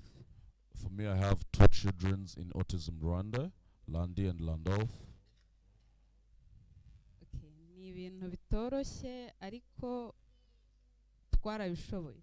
It is not an easy task, but we have achieved it. Mu mibanire yabo n'abandi natwe byari bikomeye cyane. In their daily life, the way they live with others and us, and the way us we live with others, it was not easy. Ku mwana wa mbere mukuru ari we Randy, our firstborn Landly, yageze muri Autism Rwanda mtanumva mbonye igisubizo cy'ikibazo cyitwa autism. The moment he has reached in Autism Rwanda, I felt like I found solution to something called autism. ko nimba mama Rosine abyibuka neza ndi mu bantu batamugoye naje mubwira niwe ni umutiste ntago wamakanira. I don't know if maybe Lozine remembers, I was one of the few people who came confirming that he is autistic. Kuri Randolph nawe ntago byatugoye kubera ko twari tumaze kugira experience kuri Rand. Even for the second child, Landolf, we didn't take long to notice because we had a bit of experience on the first one. Randi yari umwana utaryama tukarara twicaye. Landy was a kid who couldn't sleep, who could stay up the whole night. Ariko ubu ngubu utagiye kumubyutsa ngo umubwire ngo ku ishuri baragusize ntarwo ashobora kubyuka. But now, if you don't go to wake him up and tell him that the bus is about to leave him, he can't just wake up. Araryama agasinzira, yari umwana utabasha kwigaburira. He was a kid who can't feed him by himself. Ubu amenya ngo bagiye muri douche, ariyoza, ariyambika, byose arabyujuje. So by now he can feed, help himself in the shower, and he like now he's fit. He has everything. Ndakomeza mvuge kuri Randi kuko afite iterambere ridasanzwe, yaje ari umwana udashobora kwicara mu bandi ariko bari hano ntiwamenya ko hari. I will keep emphasizing on the firstborn Landy because when he joins, he was a special kid, but by now he's calm. Like he is even sitting here, but you can't notice, which is different from how he joined. Mageze nibuka ko nigeze mbwira mama Irimene nti nyamara umwana wanjye ntiyumva. Now when I enter, I tell one of the teacher, Mama Irimene, that maybe my kid has a problem of can't hear, right? Yeah. Okay, yeah. Maybe my kids can't hear. Mama Irimene yampaye urugero arambwira ati kuki ushyizemo dessin maze yirukanka ati mukanya uze kuza kusa nkaho umukanza ariko mube hafi. That time the teacher gave me an example, but why when you put the animated movie he just came quickly, so try to be like to scare him and then see, but stay closer to see what his reaction. Naramukanze bingaragariza koko ko umwana yumva yarikanze yitera hejuru cyane mitamufata kubera yari yambwiye ngo mbikorere mu kizima hatabona. Yeah, so I tried while in the dark, I tried to scare him. Then he was seriously scared, and then I hold him, but he was seriously scared as the teacher has advised, because the teacher has advised to do it in the dark. Ibyo byamaye icyizere cyuko koko yumva kandi ko ngiye kumukurikirana n'imbaraga nyinshi nubwo bitaba byoroshye. This proved me that my son can hear, and then that and then give me a hope to do the follow-up, even though it's not easy. Randi ubu ngubu tuvugana Randi umuhamagaye araza umuvugishije aragusubiza ariko biturutse kure cyane. Like now his situation, if you call him he can come, if you talk to him he can reply, but it was not an easy journey. Uramubaza amakuru aragusubiza biratinda ariko aragusubiza kuko bitaraza neza. When you try to greet him he replies. He might delay, but he does reply, because it's still a journey. Ikimenyetso cyuko asigaye avuga twagifashe neza ejo bundi ubwo teacher yanyohererezaga video. The proof that he can speak now, we confirmed it a few days ago when the teacher sent me a video. Mbere mu kubara imibare yaheraga kuri 2. Before in counting he used to start from 2. Ariko ejo bundi yadukoreye surprise. A few days ago he surprised us. tugiye kumva twumva arandi aravuze ngo 1. Then we were surprised to hear him saying 1. Hari igihe ushobora kuvuga ngo ako karoroshye kubera uburemere bw'umutiste ufite. You might think that that is a simple thing, maybe depending on the degree of autistic children you have. Cyangwa ukavuga ngo karoroshye kubera utarabana nabo. Or you might think also it's simple because you have never been with an autistic child. Ariko nkweretse iyo video Randa ari kumwe na mwarimu yaraserebuye yenda kumurenga avuza induru koko ati wow. I wish you can see that video, the reaction of the teacher of that improvement when he mentioned he did that when he said 1. Bivuze ngo nimba mwarimu bimugendekeye gutyo umubyeyi utegereje ko umwana azavuga ngo 1 murabyumva namwe. So you can imagine if the teacher can be that much surprised, what would be the reaction of the parents who have been waiting for so long? Aza kurya iminota.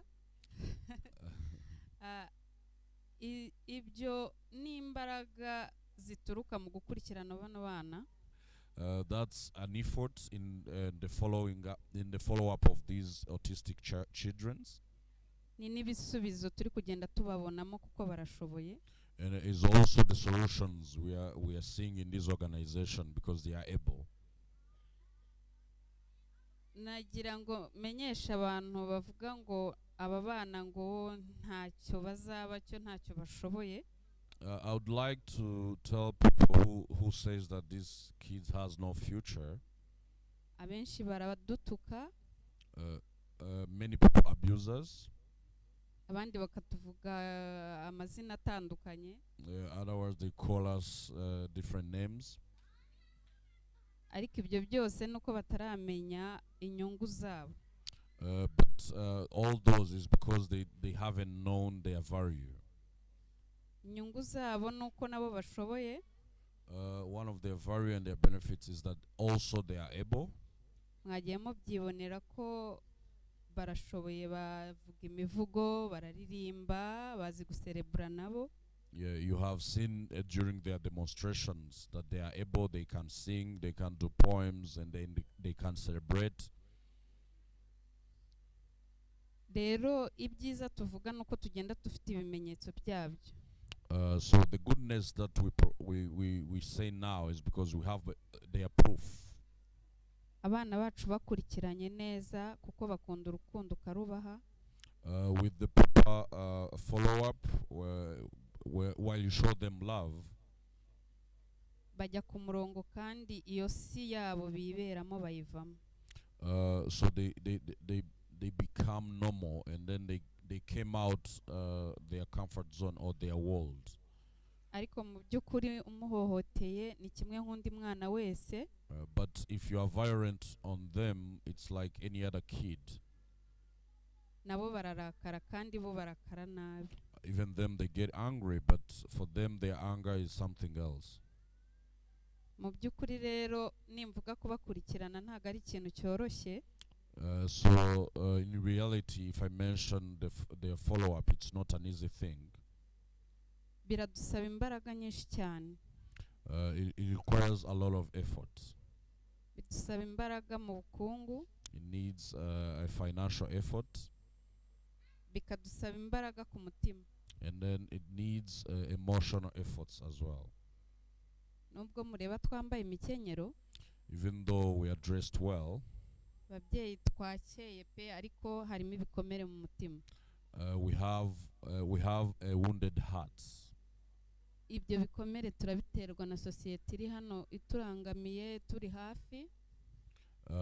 Most of the wounds are from the society around us. Imiryango tuvukamo iyo dushatsemo inshuti bose kuko batazi autism. Our friends and families of origin, because they don't know autism what it is. Ngezaho ndavuga ngo nuko batayizi. When I'm there, I say it's because they don't know. Ariko nabasabaga buri wese wahageze kugira ngo aze kugenda yisobanurira mugenzi we. But I would like that everyone who is here to go explain it to other people. Dufite icyizere. we have a hope ko aba bana tuzabakuramo abayobozi bakomeye. that we have future leaders in these children's. Icyizere turakigira gishimangiye neza cyane tubikuye kuri sosiyete tubamo. We are basing this hope from the society we are living in. Kuko nk'urugero ngewe nsigaye narabaye umuganga ntarabyigiye. For instance, now I became a doctor without going to school. Ngera mu isoko nkahita mbona umu autiste neza. I go to the market and then I realize one with autism. Turahura n'umumama nkamubwira ni nyamara uyu mwana wawe wamushyira Rosine akagufasha. I meet with other parents, then I recommend them to take their children to Autism Rwanda for help. Impamvu nuko maze kwigirira icyizere kubera ko yo nkompa y'abana babiri mfite. The reason is because I have trusted myself while comparing the two children I have. Mbonamo itandukaniro uburyo nabajyanye muri Autism Rwanda n'uburyo bahagaze ubu ngubu. Comparing them, I see the difference before joining Autism Rwanda and the current situation. Rero icyo cyizere turakibasabye kugira ngo mugishimangire mu mitima yacu ibikomere bigabanukemo. So we are requesting that trust so that at least you help us to heal the wounds that we have. Ashimiraga ababyeyi dufatanyije kubera ko n'imbaraga zitoroshye. I would like my fellow parents because it's not an easy task. Ni intwari cyane. They are heroes. Ndashimira abarezi bafatanyije na Rosine muri Autism Rwanda. I would like to thank teachers and all other Rosine's co-workers at Autism Rwanda. Mu mbaraga nkeya bafite bagaragaza ubwitange bukomeye cyane. In their few ability, they show like a great help. They offer a great help as they can. Imbaraga si iz'umubiri ahubwo nizo mu mufuka kuko natwe biratugora. The effort is not only in the physical one but also the financial one because it's not easy. Ariko turabashima nk'ababyeyi. But we thank them as parents. Turashimira abayobozi badusuye. We thank the leaders among us who visited us today. Mu bigo bitandukanye. From different organizations. Tubasaba kudukorera ubuvugizi mu bigo byabo. Requesting to do awareness in their community. Cyane mu mashuri atandukanye kubera ko abana bacu bavukana n'aba ngaba bagenda bahura nabo n'ibikomere. Especially in the other schools because our childrens they face challenge in the society as well. Ndetse no mu bigo bituvura. And even into the medical institutions. Badushishikarize babashe kutwegera bazi icyo umwana ikibazo umwana afite. Please inform them so that they approach children knowing the major problem that the kid has. Murakoze cyane. Thank you. Murakoze cyane mubyeyi. Mbere yuko MC avuga akantu, umubyeyi yavuze ati aba bana bacu bazavamo abayobozi, ntabwo ari ukuvuga gusa, nibyo rwose barabishoboye. Hari umubyeyi umwaka ushize yari kuri pano hano yaje akerewe, ariko hari umwana we ubu ngubu uri mu rindi shuri, niba Gege ahari yaza hano. So the parents mentioned that these kids can become leaders, but it's not a joke. This is something happening in reality. Like last year, one of the parents who was on the panel, he took their child into another school. Gege niba ari hafi yaza hano. Okay. Karihe. Gege?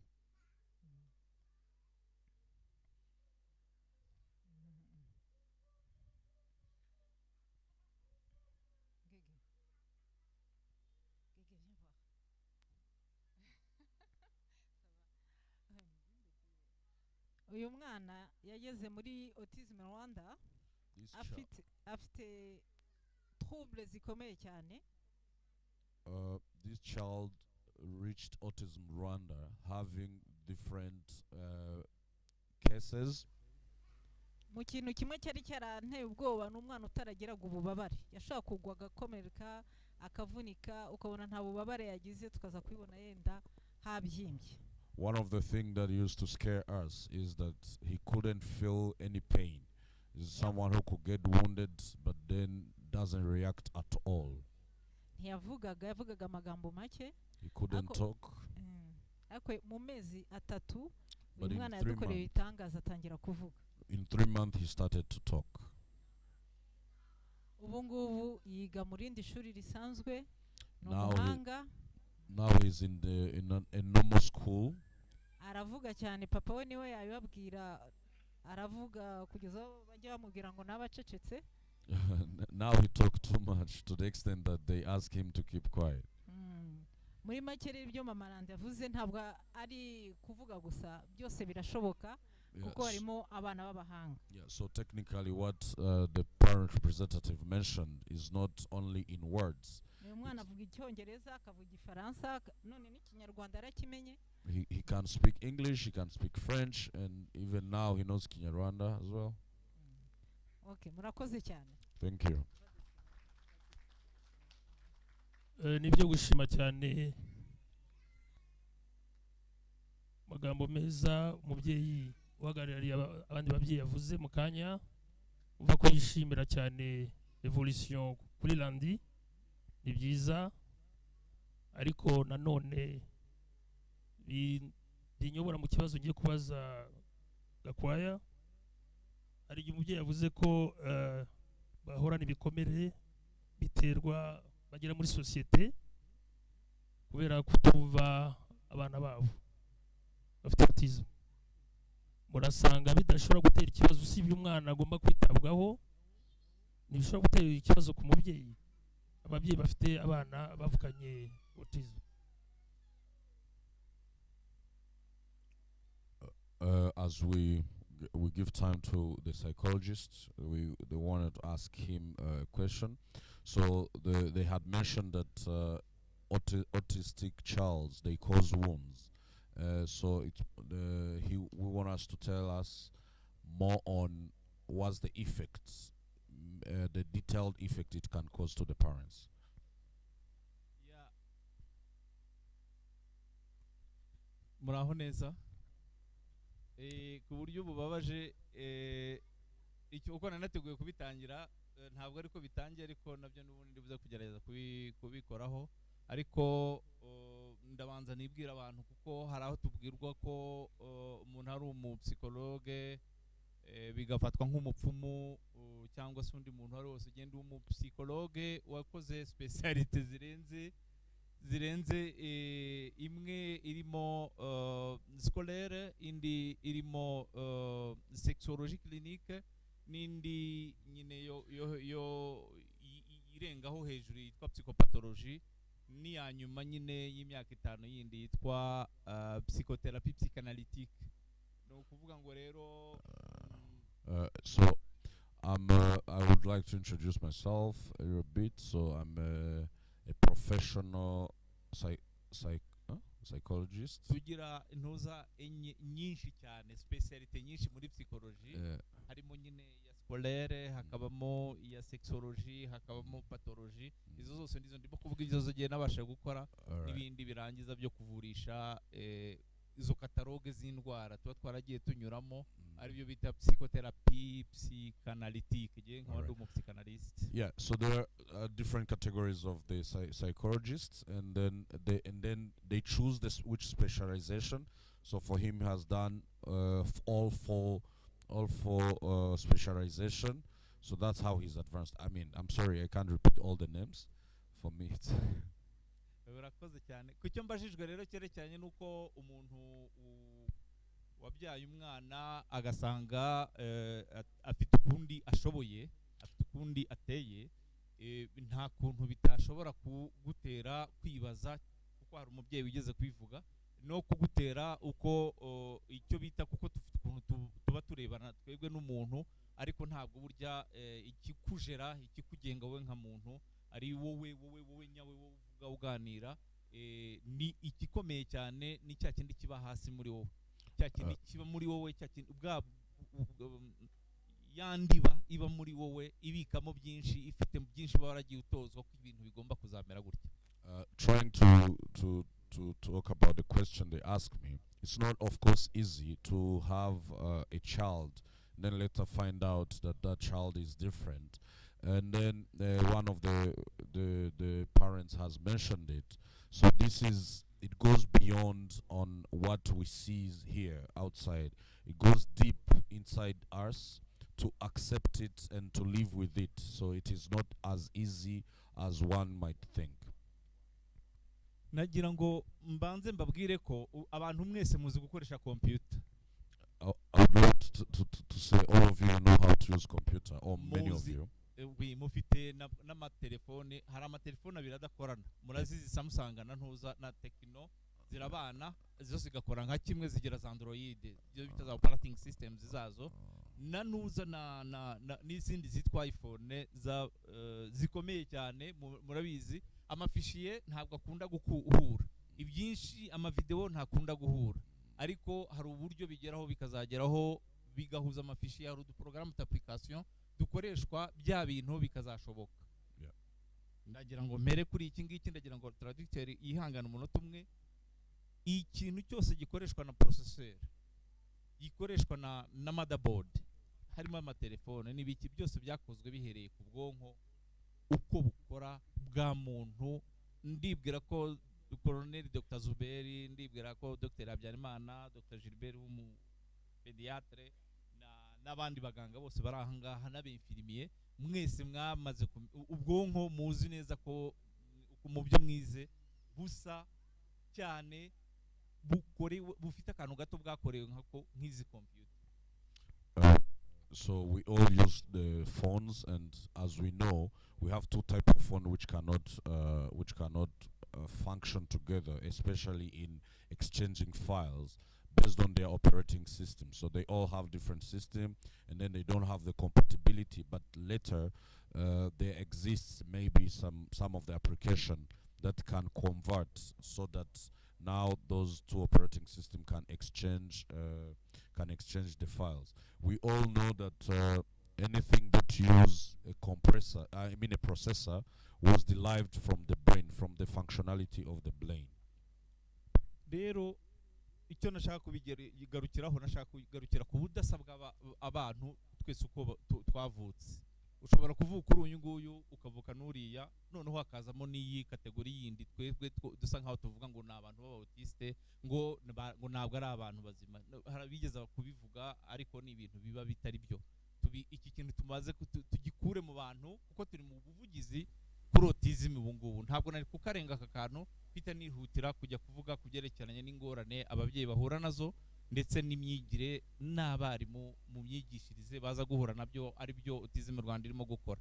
Jewe ndimo gukora ikintu cyitwa pratique, twahuye n'abana amastage muri psychopathology, twagiye ahantu, nagiye muri departement zose zirimo n'inzoga n'ibindi byose, ahantu naje kugera ngera mpura n'abana b'autiste, mbona barakoreshwa, barafatishwa, bari kwiga, banagakoreshwa no mu nzego zitandukanye, zikoreshwa ahantu abantu batananirwa, abantu bakora ibintu bikomeye cyane, abantu bagira ibintu bidasanzwe. Nje mu Rwanda muri 2016 mahurira n'umudamu twari dusanzwe tuzeranye, uwo bita Madame Duquesne Rosine, arambwira ngo yizo autism, ndacanganyikirwa. Nicyo kintu cya mbere cyabanze kunshanganyikisha, ko nabonaga abantu batondaga umurongo bakabaha amarandevu y'amezi, imyaka yo kuza gukoresha icyo bita categorisation yo kugira ngo uwo muntu yinjiremo. Ndaza rero nibwo wa mudamu ndamureba, ndamwitegereza, ndamubwira Rosine, sinari ko nyibuka, turicarana ntimuraho. Ibyo bintu byose nari mbishoboye, ndi muri doctora sinari mbishoboye. Ndamuha amagana, ndamubwira Rosine muraho, bya bintu byo kubashyira mu byiciro waba ubizi. Ako niko kongera n'abashaka kuvuga ngo ndimo kubabwira nk'umuntu wakoze psychopathology neza, nkaba ntazi ibyo nagombaga gukora kuri uwo mwana, ariko nza kumva wa mubyeyi arambwiye ngo ndabizi, mbona koko nza no kumusanga ahantu harimo kubikora, kugira ngo akore icyo bita detection haba precoce no mu rwego ruzamutse.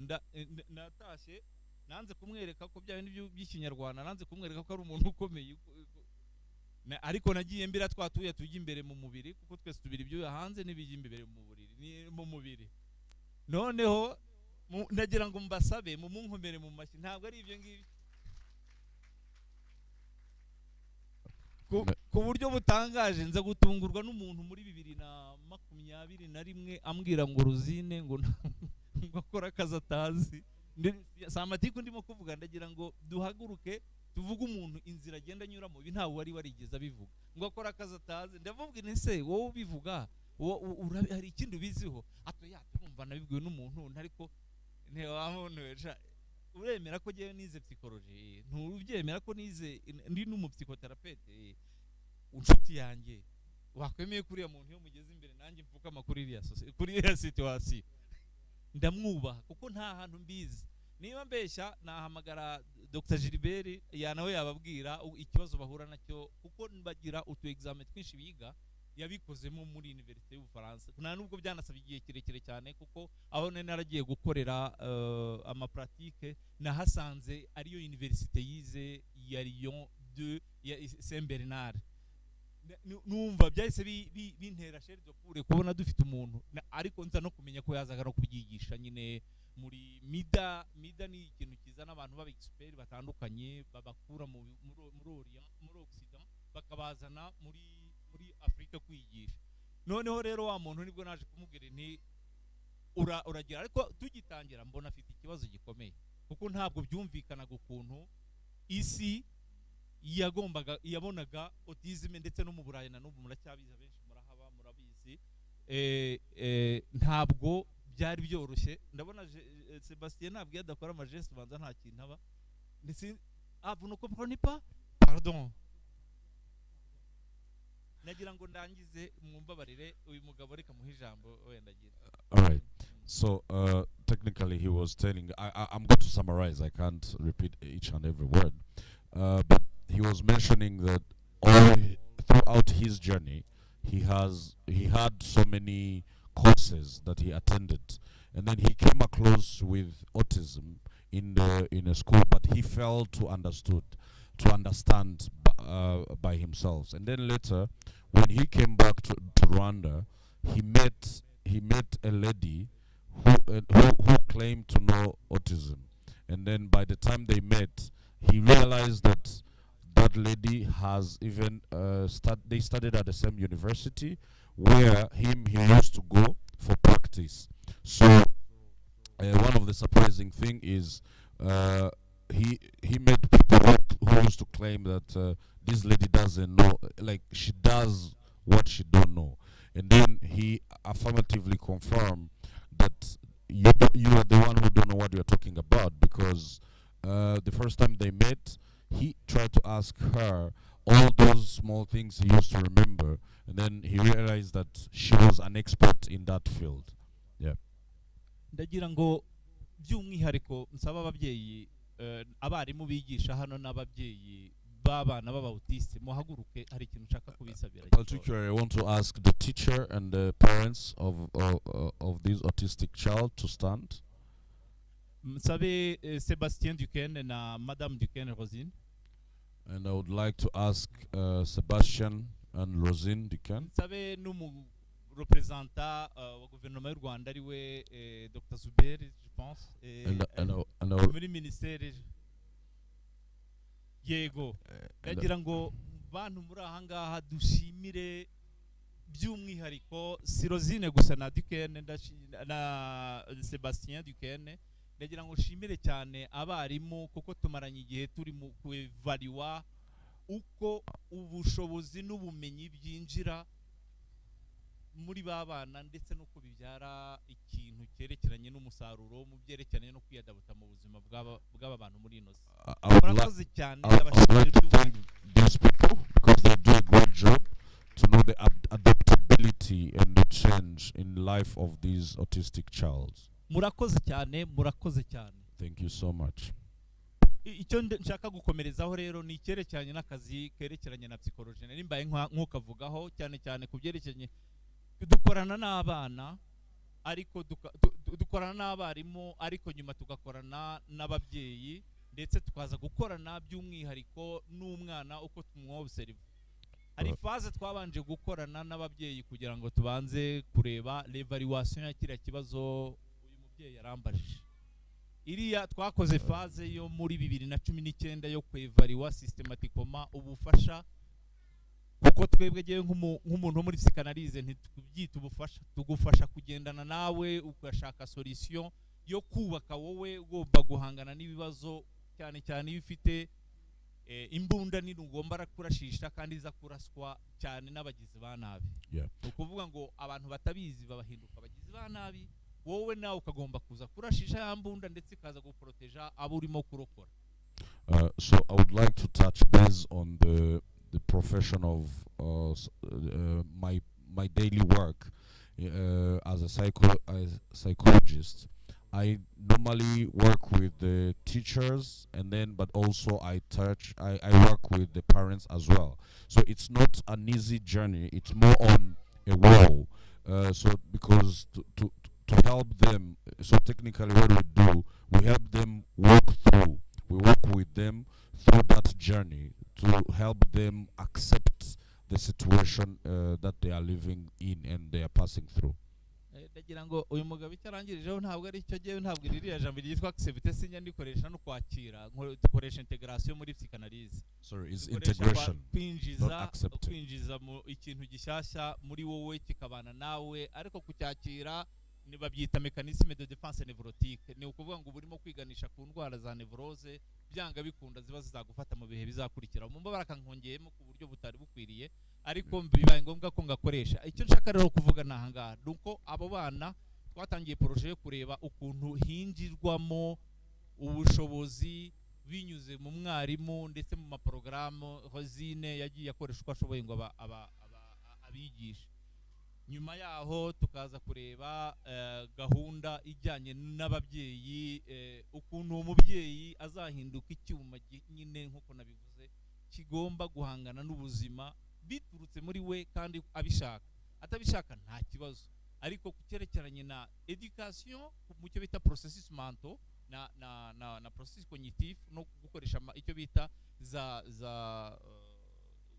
exploit ibintu umuntu yarabitse mu bubiko tugira mu mitwe yacu kugira ngo bize gukoreshwa, ndetse no kwakira amagambo ashobora gukoreshwa ashobora kugutesha icyo bita stabilité mu buzima nkawe nk'umuntu ufite icyo bita ubudasa, ufite uko ateye, kuko ubu nyine ufite buri iPhone, abandi benshi ari za Galaxy cyangwa ari za twa telefone tundi twiza nabonye twa Infinity harya za zindi za Huawei n'izindi zose. Twebwe abenshi kubera ko turi benshi kugira ngo habe icyo bita normalite tukunda natwita ko twe turi za Infinity za Huawei n'izo zindi, nabo bakaba za iPhone kubera ubukege. Niko ngerageza kubibona mu mitekerereze no mu migendekereze yanjye. Murakoze cyane. Icyo gihe nashaka kurangirizaho kugira ngo muri ya mugabo akore samari nibyo ngibyo turimo, nibyo tuzakora, ibindi turagenda tubasobanura mu bisobanuro tugenda tubaha. All right, so we have started more of a program of penetration through the ability of the teachers to see if they can integrate themselves to be able to change the child, and also to work with the parents if they are willing.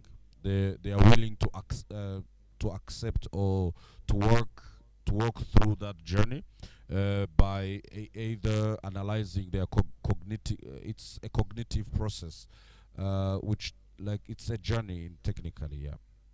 Akantu kanyuma nashaka kongeraho nuko umuntu turebana n'icyo bita de mécanisme thérapeutique yo kumenya bitewe na buri muntu wari wese. Ikindi nshaka kurangirizaho nuko harimo abantu benshi bakigira isoni zo kujya kwivuza, zo kuza kureba umuntu ubafasha kujya muri analyse zabo, ibyo nta kibazo biteye, ariko nagira ngo mbabwire ko iyo nicaranye n'umuntu gatoya, nanjye ubwanjye nicaranaga n'abankoreraga supervision nkitangira, buri wese ahitaga abona ibibazo nabaga mfite, nyuma yaranabimbwiraga nkaza guseka, ariko twese tugira ikibazo, ntazagira ugira ikibazo, kuko duhereye ku byerekeranye byoroheje cyane n'ikintu bita hari ikintu kubura attention, ufite icyo bita hyperactivité cyangwa sans hyperactivité. N'urugero rumwe nanze, aba bana iyo aba autiste utabitondeye ushobora kubitiranya n'umwana ufite icyo kintu. Abo bana nabo babaho mu buzima busanzwe, harimo n'aba autiste bakuze bakagenda bagororwa n'icyo bita bakaza kuba mu buzima. Hari n'abo ibihugu bimwe na bimwe bikomeye bishyira mu mirimo ikomeye, bakabakoresha bakabiexploita. Uwo muntu ntibazigeraho mu autiste, kandi iyo yari umutiste, ni ukuvuga ko umutiste mu buzima busanzwe tubana nawe, ni ukuvuga ngo wa muntu witwa, ushobora kuvuga uti jyewe umutiste ufite ikibazo kindi, ukatuka umwana w'umutiste, gucikwa n'ijambo ukarivuga, ijambo ryose riguhise mu mutwe ukarivuga uko ushaka, kandi uri umuntu wiyita kuri muzima. Aho rero nibwira ko cyane cyane ko dukwiriye kujya tworoherana, tukubaha buri muntu wari wese, tukubaha umuntu nk'umuntu, nk'ikiremwa cya muntu. All right. Yeah, so it's just mentioning that all people are different. So while they are handling cases, they do it depend upon on how each one is made, like depend on the person they are dealing with. So they might not use the same mechanism for all. And also another thing, some people, they have a problem of shyness. So sometimes some people are shy to express or to present this issue so that it can be worked on. And also sometimes another big challenge available is the issue of confusion between the autistic child and other people, the other child with other problems, like the hyperactivity. There is a thing called hyperactivity that also might you might easily confuse them. And then also there are people who I can't say they are cured. Huh? You can help, okay. TDAH. Reka mbasabe dushimire cyane kuba muri pano, tukaba tugeze umwanya rero wo gutanga ibitekerezo, ndetse n'abafite ibibazo ushobora kubabaza, turabaha umwanya.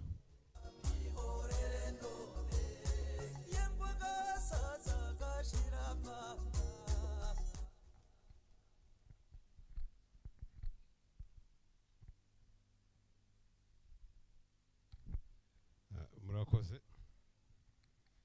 Ntabwo ngiye kubaza ikibazo, singiye kubaza ikibazo, gusa nagira ngo nshimire Autism Rwanda. Ubwo duherukana numva hashize kumwamwe cyangwa ibiri, muri icyo gihe numva ari gitoya, ndabona barakoze ibikorwa byinshi cyane.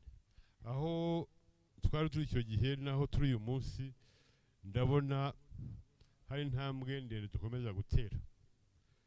N'ikibigaragaza ni abantu baturutse hirya no hino, ndavuga numvishe za organization batubwiye zaje hano, Dr. Habyarimana, ariko n'abandi. Iki kigaragaza ko abantu benshi awareness turimo tuvuga itangiye nayo kuza. Icyo rero ni ikintu cyo gushimira cyane. Nahoze numva n'imishinga iri imbere, iriya gahunda iri imbere yo muri sama boot, nacyo ni ikintu cyiza cyo gushimwa, n'ibindi byakozwe. Okay, wenda babimbwiye ku ruhande, babinyongoreye, ingendo mukora, ingendo shuri, gutwara abana ahantu hatandukanye, ubundi batakabajije kujya, kubera kwa kundi nyine ababyeyi tuba dushaka kubahisha wa muco nyarwanda tubahisha. Ariko Autism Rwanda ibaha uwo mwanya, iyo opportunity yo kuba bakora n'ibyo abandi bakora, bakajya gusura aha, bakajya kugaruka aha, bagakora activity nk'izindi muntu ari wese. Ibyo birabafasha cyane ababyeyi, birafasha abana, birafasha ababyeyi. ariko wenda biraza no kugira icyo bikora kuri awareness. Awareness rero n'urugendo. Nk'uyu munsi numvise hari ikintu cyongera kuri awareness yanjye, ngendeye ku buhamya guhagarariye ababyeyi. Ntabwo birabe nari mbizi, byongereye ikintu. Ubundi njye nabaye nk'umuganga nabyizeho, ba Dr. Habyarimana yarabitwigishijeho, batwigisha ibya autism, ariko nyine ukabifata nk'ibintu bitaba no mu Rwanda. Mbese kumva wa mugani ko ari n'ibibazo by'i Burayi, wowe ukabanza kurwana n'ibibazo byabaga biri mu bihugu byacu, za malaria n'ibiki n'ibintu nk'ibyo. Ariko nko muri 2014 cyangwa 2015 habayeho event yenda kumera nk'iyi,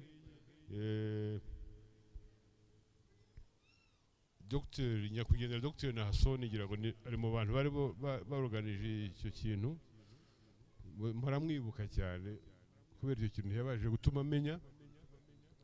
Nyuma ngira amahirwe yuko mu mirimo nakoraga nyine muri Minisiteri y'Ubuzima, ntabwo mpagarariye leta nk'uko yabivuze Dr. Ndihagarariye, mpagarariye n'abandi batekereza ko kino kibazo cya autism tugomba kukimenya turi benshi, tugomba gushyiramo ingufu turi benshi, tugomba kubiganira mu nshuti zacu, muri network zacu, tugafasha abantu bana, tugafasha abanyarwanda, tugafasha ababyeyi, ariko tugafasha n'umuryango nyarwanda. So ni ikintu gikomeye cyane rero. Ubwo nagira ngo shime Autism Rwanda, shime ababyeyi, shime inshuti za Autism Rwanda. Nizera yuko nituva hano, ababaje kuza hano nk'inshuti za Autism Rwanda, tuhave tugize izindi nshuti zindi nk'eshanu nibuze mu network zacu, cyaba ari ikintu gikomeye cyane. So reka ne kubarambira, nagira ngo mvuge ibyo ngibyo. Nagira ngo nisegure ko ngiye indi commitment nari mfite, nagira ngo munyemerere nayo nyishobore. Murakoze cyane. All right. In summary, he didn't have a question, rather he wanted to thank the changes that have been implemented, only by seeing the people who are present in this room. This is something to be appreciated. Thank the different activities that Autism Rwanda organize for the sake of these children. They do organize some different camps. They do take them to other places. Which are the thing normally is not they don't have opportunity for those kind of activity because some of the parents would rather like to hide them in the house. And also he's like motivating everyone to do the awareness. So wherever we are in our society, let's talk about it so that people know that the autism exists.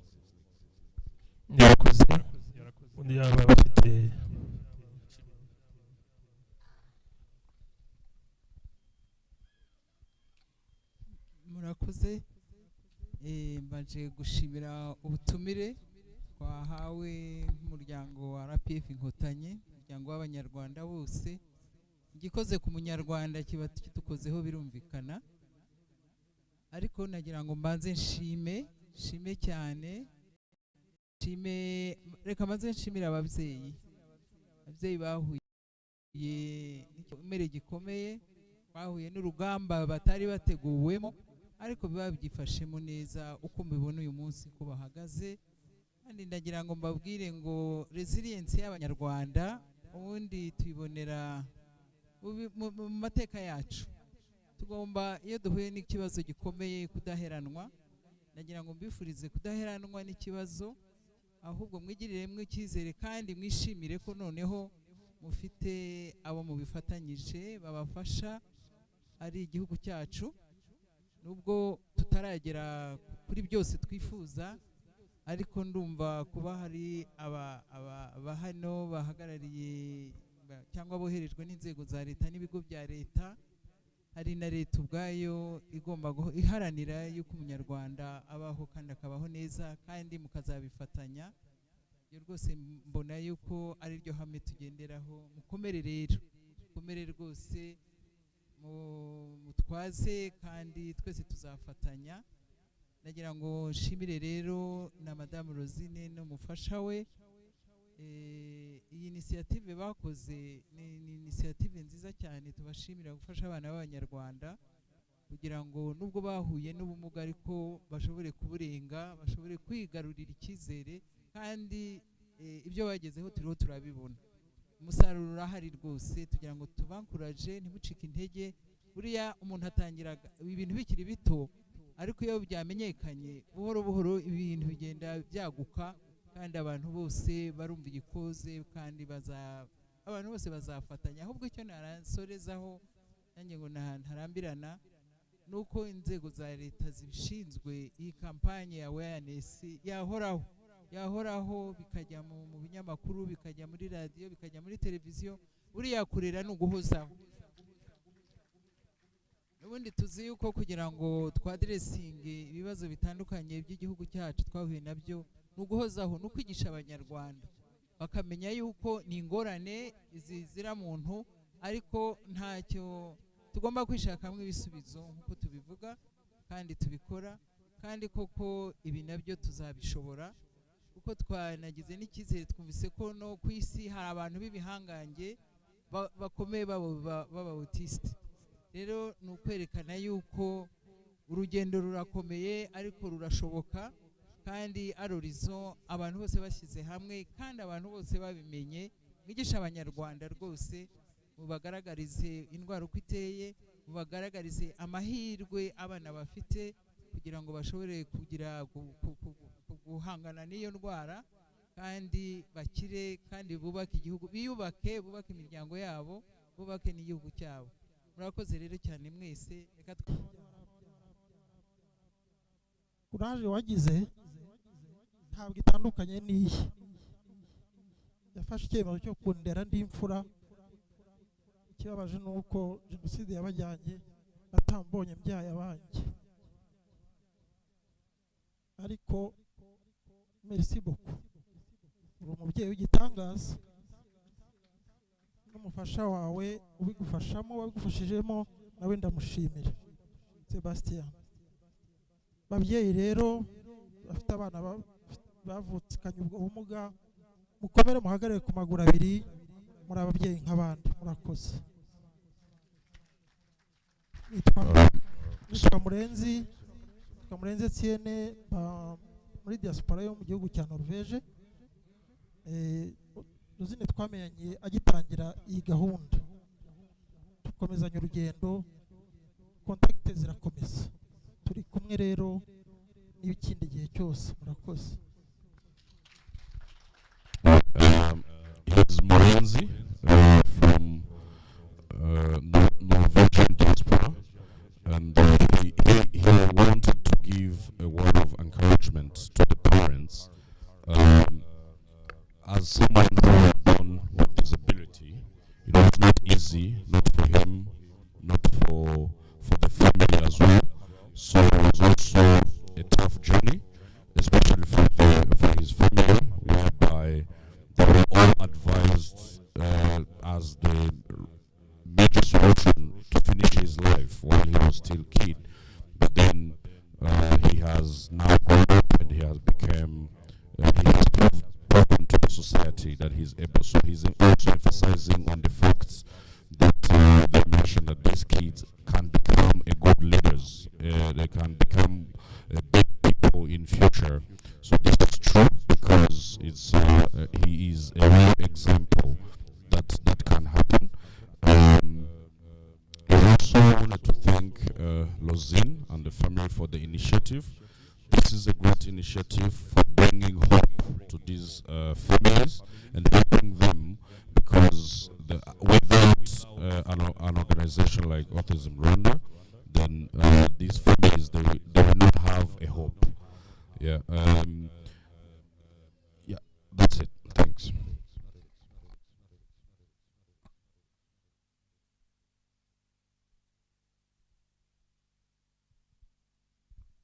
Mwiriwe, ndavuga mu mazina ya Rotary Clubs. Ndagira ngo duhe icyizere ababyeyi turi kumwe namwe turahari rwose. Rosine ni membre wacu nk'uko umwaka ushize twabivuze.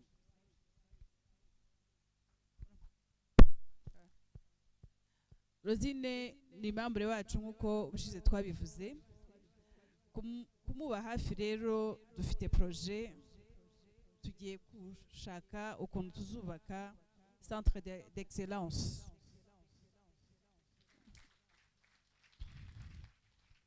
N'urugendo rutoroshye, tuzifuza ko abanyarwanda bose batuba hafi. Rotari zose clubs ziri mu gihugu ubu turimo turagenda twiyongera, twese twatangiye kubivuganaho. Iyo centre izaba ifite valeri ya miliyoni 3.5 z'amadolari. Tuherutse kwakira Perezida wa Rotary International muri kampanye twakoze, nabyo twarabivuze, kandi Rotary yose y'igihugu nayo irifuza gufatanya natwe.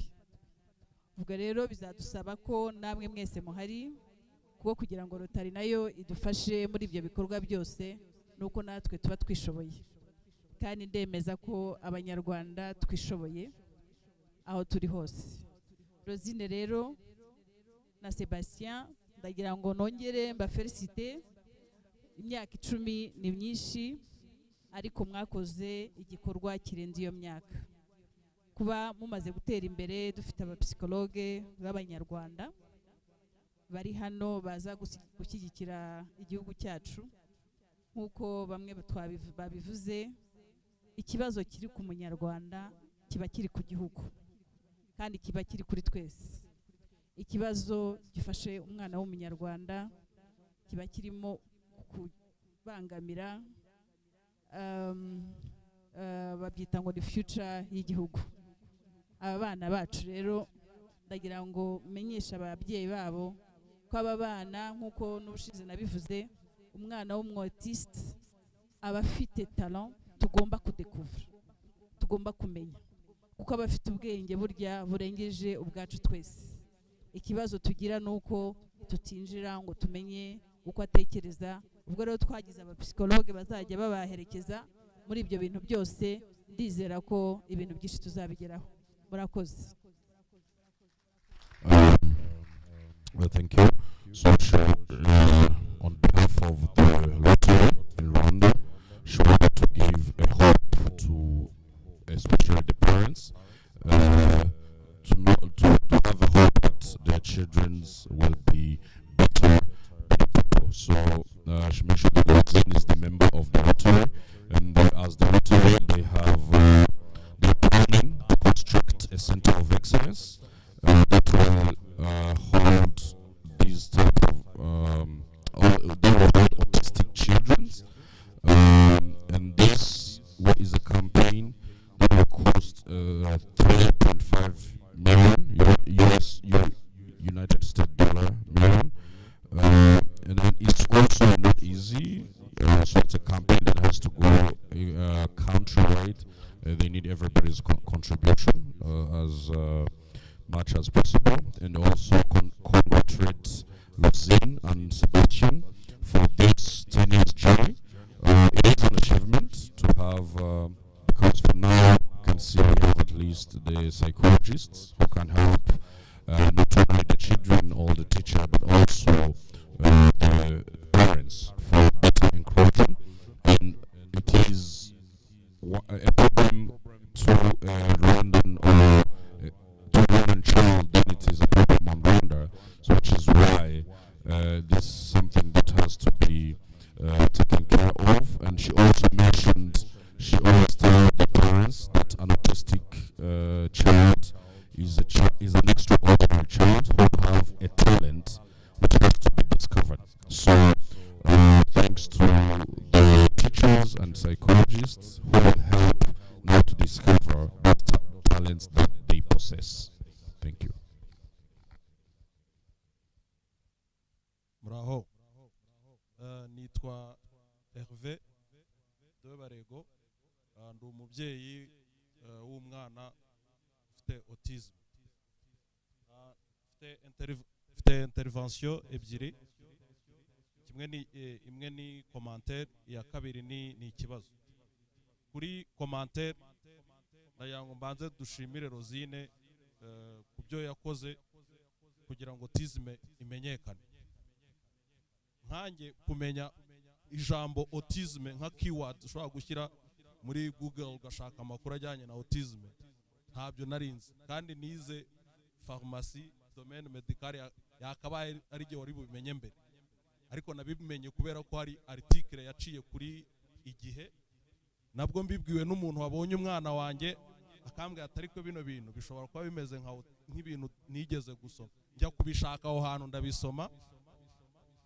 Iryo joro naraye nsoma autism, bucya na confirmye ko ayifite, ariko nanone nk'umubyeyi ukongera ukiha icyizere ko atari byo. Icyo rero nashaka kuvuga, mutekereze umuntu utazi gusoma, umumama uri Nyamasheke, uri i Nyagatare, wabyaye umwana agakura atabasha kumenya ikintu icyo ari cyo cyose, ikibazo abahanganye nacyo. Akaba ariyo mpamvu rero nasaba umuntu wese ufite ubushobozi bwo kuba yakwamamaza ibi bintu byitwa autism, wenda niyo kitaba ari igisubizo, byibura ukabuzi ikibazo ufite, wenda igisubizo kikaza nyuma, wenda kuko wenda cyo kiba gisaba n'ibindi birenze, ariko bwa mbere kubimenya, kuko abantu benshi nk'ababyeyi mutangira gutekereza rimwe na rimwe bikazana n'amakonfuri atandukanye, cyane cyane none iyo utekereje ku mubyeyi w'umugore, umuntu wese batangira kumublaminga ko atazi rimwe na rimwe kurera, abantu bagatekereza n'ibibazo bitandukanye. Aho rero akaba ariho nasabaga umuntu wese ubishoboye kuvuga autism, abantu bakayimenya, bikazanafasha no kubona ibisubizo. Hanyuma icya kabiri ku kibazo nashaka kubaza psychotherapeuta, ni gute nk'umubyeyi ugwa muri situation umaze kumenya autism, iya mbere ni gute ujera culpability, kuko kenshi usanga nk'umubyeyi wishinja amakosa, uvuga utari ko bishobora kuba wa munsi natashye natinze ariyo yabaye nyirabayaza. Rimwe na rimwe bishobora guterwa n'amakuru udafite kuri autism, ariko byanze bikunze iyo esprit de culpability. Nkanjye namaze kumenya autism neza, ariko ako ga classe ka culpability bugafite, ukavuga ngo iyo nza gukora gutya biba byaragenze gutya. Icyo ni icya mbere. Icya kabiri ni gute nanone ujera, mwabivuze byitwa ngo integration, kumva ko ibyo bintu muzabana ubuzima bwose. Kenshi tukagwa mu mutego wo kugira icyizere, wumva ibyo bintu bizarangira vuba, ukavuga ati burani nagira imyaka 10 bizaba byakemutse, ukiha icyo kintu cy'icyizere gishobora kuba ari nk'ikinya uri kwitera by'igihe gito, bitazagufasha kuresista mu yindi myaka 30 umwana ugomba gukomeza kuzamufasha. Ni gute umuntu yaje ariyo situation yo kutitera ikinya ngavuge ngo biroroshye bizakemuka ejo kubera ko utuntu tudusinye duto yakoze iryo joro mugaserebura umwaka wose mwabye byaciyemo, kandi nyamara ahubwo bikatuma wenda tutitegura mu buryo burambye. Murakoze.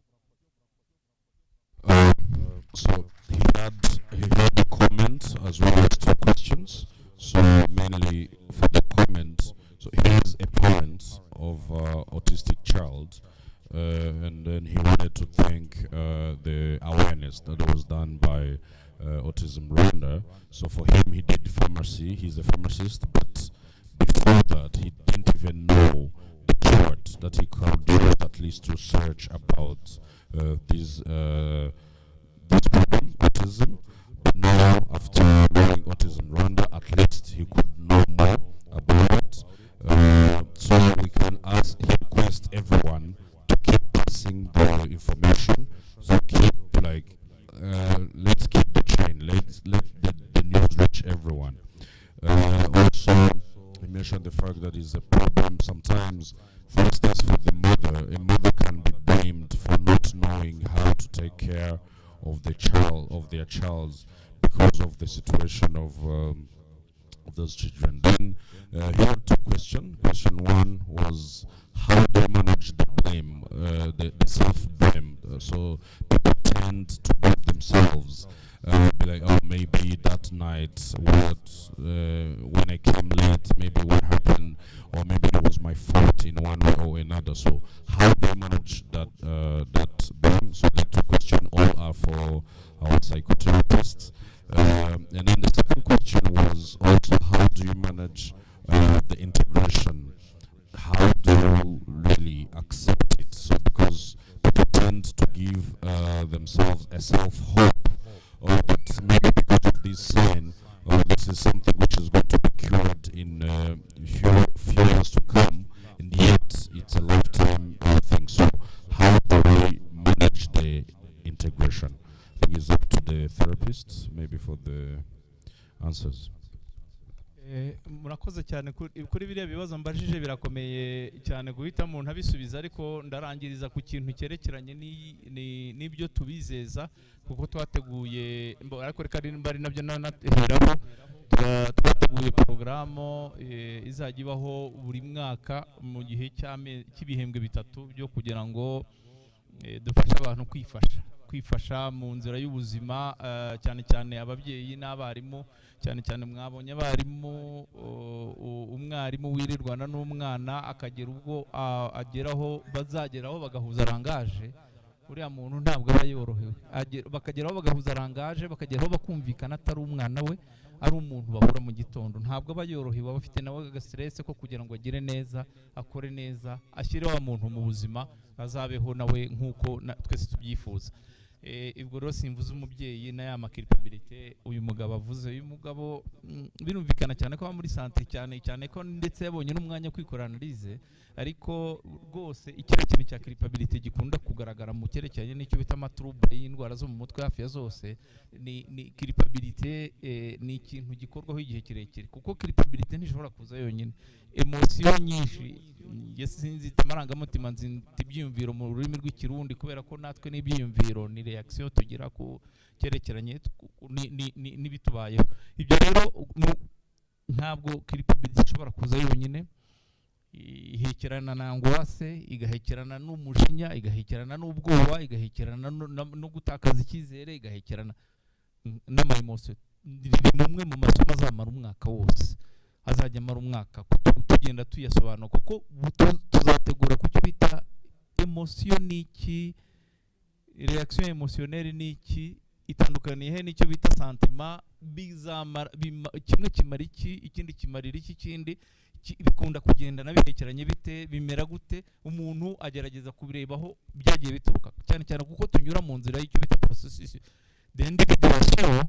Tuba dufite byinshi byagiye bibyinstara muri wowe, noneho hazamo ikintu cyerekeranye n'uwo ubyaye, produit twakwita mu magambo asanzwe ya Kinyarwanda, akaba ari uwo abantu bakunda koherezaho igitutsi, ijambo ryitwa kugabanya valere y'uwo muntu, bakamugira nk'aho atari umuntu, noneho bikakugiraho ibikomere, noneho ku buryo butangaje bikazakubyaraho cya kindi nyine wita kiripability utagize aho uhuriye nayo. No kuvuga ngo ntabwo ibifite imizi myinshi cyane.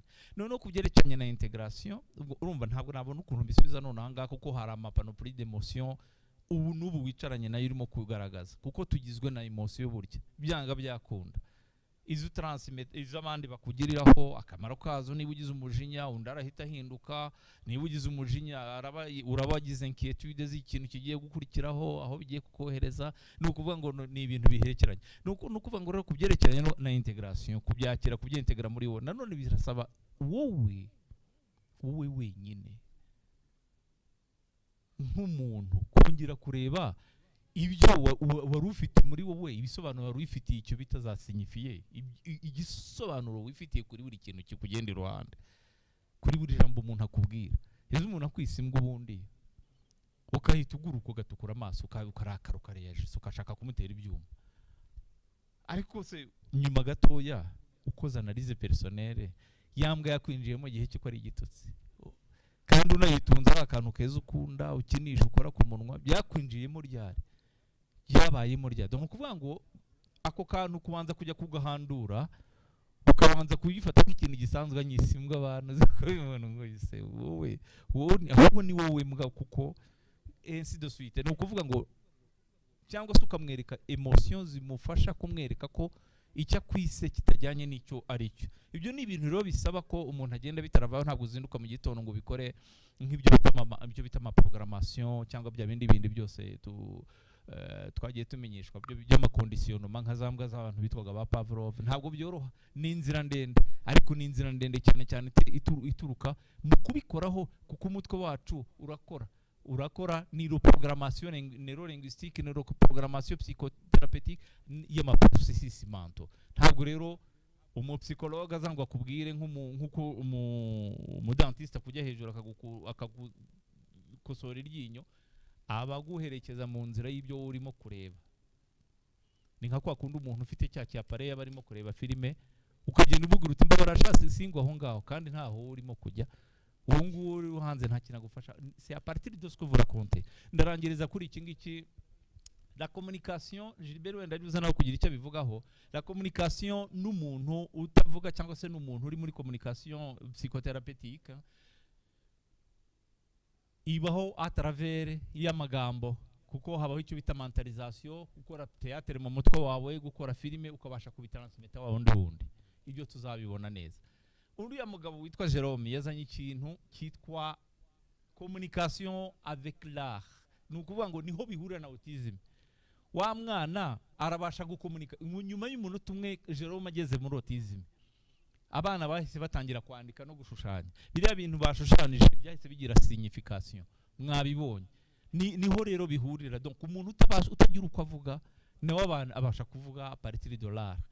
Umubyeyi utari ufite uko avuga iyo amaze kudekarasa icyo bita la tâche entre lui na psychothérapeute, ubundi ubuzima bugenda buba inzira nziza. No kumutuka no kumukubita bibaho, no kuvugana nabi no kugira gute kugira ngo mubashe gukora icyo bita synchronisation na réorganisation des processus mentaux et n'imibereho yayisanzwe. Murakoze. Thank you. I'll try to be brief in explaining.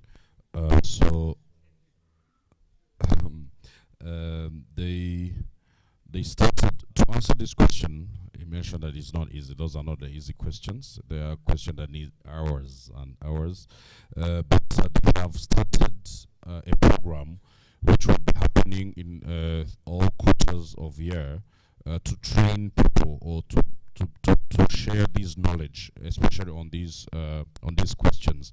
So on the part of the BAME, so the BAME it's a long-term situation and it does not come alone. So this moment that you start to BAME alone, sometimes it is influenced by the society that you are living in, and then also because people are talking like this, and then later you when you are alone now, you start to be like, oh, maybe they are right, maybe. So that's where now the brain start from, and also it comes with the emotions and then the anger. So it is also really something that which is not easy.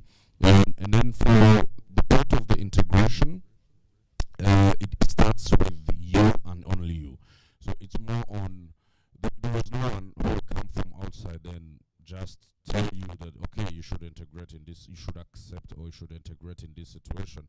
It's more on you first think about it, like try to think positively and then help yourself, which is also not an easy journey, but it's something attainable through that. And then another point that he mentioned, it's about the communication. So the communication is not easy because normally normal people or normal children, they communicate through words, through talking to each other. But for those kids, sometimes they don't have that ability, but still they still have a lot of dialogue going on in their head, so they need to communicate.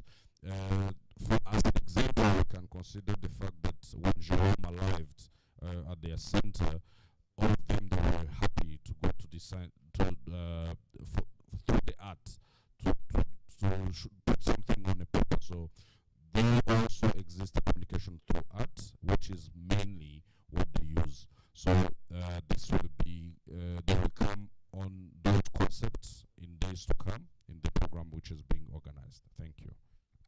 Arakoze, turagana ku musozo. tugiye kwakira igitekerezo kimwe cyangwa se ikibazo kugira ngo dukomeze. As we are close to the closing, we want to take one last comment. Murakoze cyane. Munyemerere mvuge mu Cyongereza. Ikinyarwanda cyanjye nagari cyiza cyane. My name is Agre. I work with Green Hills Academy, and I would like to start by thanking Ms. Rosine for extending an invitation to us. And I would like also to mention that we are also organizing an event on autism awareness, and this is going to happen on Tuesday next week, on 2nd of April, which is the date for this function. So I thank you, Rosine, for your passion on this. It's great work that you're doing, and I thank the parents of the children. Courage. My question goes to Rosine, and maybe the psychologist could answer. You mentioned that at some point there are some children that have transitioned from Autism Rwanda school to mainstream school. And obviously at Autism Rwanda they have been having special attention with specialized teachers who follow them and help them in most of the activities. So does this mean that at one point these children can overcome their autistic disability, if it is also right to call it disability? And then is there a risk that maybe if they go in these mainstream schools and the assistance is withdrawn, is there a risk that maybe some of their prior difficulties could come back? Thank you very much. Yeah, so mu Kinyarwanda yatangiye ashimira Rosine, ni umuyobozi w'ikigo akora mu kigo cya Green Hills Academy. Nabo bafite gahunda nk'ingi ya Autism Awareness Day kuwa kabiri w'icyumweru gitaha, kuko ariwo niyo tariki nyirizina yahariwe ubukangurambaga bwo kuri autisme, ndi kwirinda kureta indwara kuko yeah. So ikibazo bafite ibibazo bibiri. Ikibazo cya mbere kwibaza ngo ese bavuze ko abana bajya mu yandi mashuri, abo bana bagiye mu yandi mashuri byaba bisobanuye yuko bagira igihe bano bana bagira igihe bakarenga bya bimenyetso bya autism ku buryo babasha kubana n'abandi byoroshye, kuko iyo bari mu ishuri rya autism bafite abarimu b'inzobere babitaho by'umwihariko. Ese bagendekera bate iyo bari muri bwa buzima busanzwe? Ese byaba bisobanuye iki? Ikindi ni ku kijyanye n'inzitizi, would you repeat about the risks?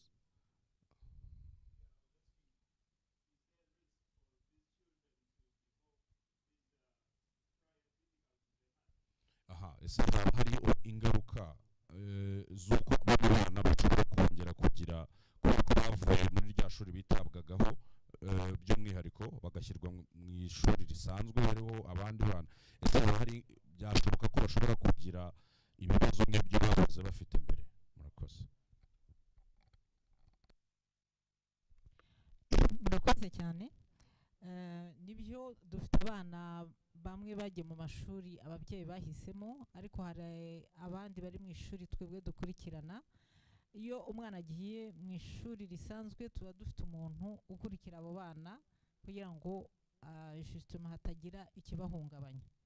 Ni ukuvuga nk'ubu ishuri ryitwa KIPS riri ku Gisozi, hari umwarimu wacu uri kumwe n'abo bana witwa Patrick, aguma abareba mbese ngo hatagira ikibahungabanya. Nabaha example, hari igihe umwana wa undi naberetse hano yarahanyuze, yigeze kubona abarimu bariho baranywa icyayi saa yine, noneho arareba abantu bakuru bariho baranywa icyayi, abana batanywa, abona ntibikwiye. Ageze mu rugo abwira papa ati hari abantu nabonye banywa icyayi twebwe kandi batariho baraduha. Icyo gihe twebwe twabaye oblige yo guhamagara ku ishuri, turababwira rero abana bacu mujye mubashyira icyayi saa yine igihe abarimu banyoye n'abana bacu banywa. Ni ukuvuga ngo iyo difference yenda mu mashuri yandi hari igihe abarimu bashobora kunywa icyayi abana batanywa, simbizi, ariko icyo gihe cyabaye ikintu kitabaho. nk'ubu muri vacances hari umwana wampamagaye kuri telefone arambwira ati Rosine ati kutaraza kundeba ku ishuri ntise hari ikibazo bati yeta ari umwana wambwiye nabi. Donc ibyo rero abo bana batezwa kubahora hafi kuko ntibumva umuntu wababwira nabi nta mpamvu, umuntu wamukubita nta mpamvu, niba abana bavugisha ukuri, niba abana badashaka ibintu mbese byo kubeshya bavugisha ukuri. Iyo umwana yaje akavuga atari kanaka wangiriye nabi tuba tuzi ko ari byo, ntabwo babeshya, ntabwo ashaka guhimba. Donc kugira ngo rero hataba izo nzitizi cyangwa ingaruka ku bana bagiye mu mashuri, icyo dukora tujyana uwo muntu akabitaho by'umwihariko. Ubu dufite umwana uzagira examen national yo mu wa gatandatu, ejo naramubajije kuko mu gihembwe cya mbere afite amanota mabi, ndamubwira nti aya manota mabi ntabwo uzatsinda. Ejo twarahuye tugiye kugira ya peinture Jerome yaberetse, ndamubaza nta makuru y'amanota, ati hiyongereyeho amanota 2 gusa ati ndiho ndagerageza. Nabaze se ikibazo ufite niki? Ati ni imibare, ibindi byose biragenda, ariko ntabwo ashobora kuvuga ngo abeshyere mu kanaka ibiki wapi. Ikindi navuga nuko abandi bana bagenda nko mu yandi mashuri, ababyeyi bahisemo, ababyeyi batwoherereza kenshi nka video bakaduha amakuru batubwira uko bigenda. Hari cases twigeze kugira umwana yajyanye umwana mu ishuri avuga ati umwana wanjye yavuze nicyo cyari cyanzanye hano, ati none ibindi byose bizaza. Ageze muri iryo shuri, kwa kundi babana basakuza muri recreation bakina, kwa kundi baza bamuhobera ati ngwino tujye gukina, bimubera ikibazo gikomeye. Atangira kujya agenda mu nguni akicarayo, akanga ko hagira umuntu umukoraho. Icyo gihe ababyeyi bamuzanye noneho nabyo ndi yavugaga byarasubiye inyuma, byaragiye byose. Dutangira rero nka A0, dutangira noneho kongera kumusimira, ariko Imana yaradufashije, umwana aragenda. Ubu ngubu yasuye muri indi shuri ariko ho baramukurikirana neza kandi ateye imbere. Ndibaza ko okay, merci. Yeah, thank you, Lozine. So the answer was some parents, they choose to take the students in separate schools, but in most cases they recommend the schools that they go to, because if they recommend a school, they also send someone who can take care of, who can closely follow up the children at that school, because sometimes their integration in the society, it's not straightforward. It's not as straightforward as we could imagine. So some of their character is that they don't lie, so they just say things as they are. So, and then also one passed over the lecturers having tea while children are not having one, then they start to complain. And also in case of the risks, she answered that by giving an example of one child whereby parents, he reaches there in the normal school, the adaptability was so difficult to the extent that he started to go alone, he didn't want to be with anyone else. By the time they decided to return the child to the Autism Rwanda, even the progress he has achieved was down again. So yeah, thanks.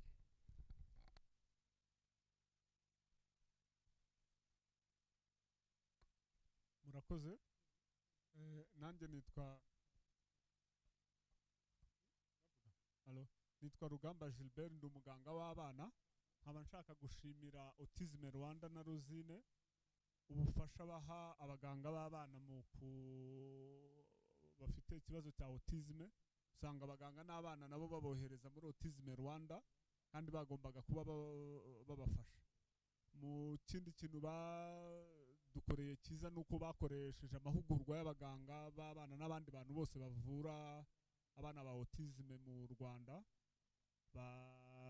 ku bitaro bya Faisal, batuzanira abahanga cyane ku isi, bamwe mu bahanga ku isi ntabwo bapfuye kuzana umuntu abantu bose babonetse bashobora gutanga ubumenyi navuga bushobotse muri icyo gihe mu kuvura Autism Rwanda, kandi kuko abantu bo kwa muganga basanga ubwo bufasha bari babukeneye. Ariko nanone hari harimo n'ababyeyi nabo batanze testimonies z'ukuntu abaganga kwa muganga muri rusange batarimo kubafasha, akaba nacyo kintu nanone cya kabiri nashimira Rosine, nuko barimo kudutegurira noneho amahugurwa navuga yimbitse niba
twagize workshop kuri King Faisal, babona koko ko hari ikibazo cy'ubuvuzi cyane cyane kuri autisme.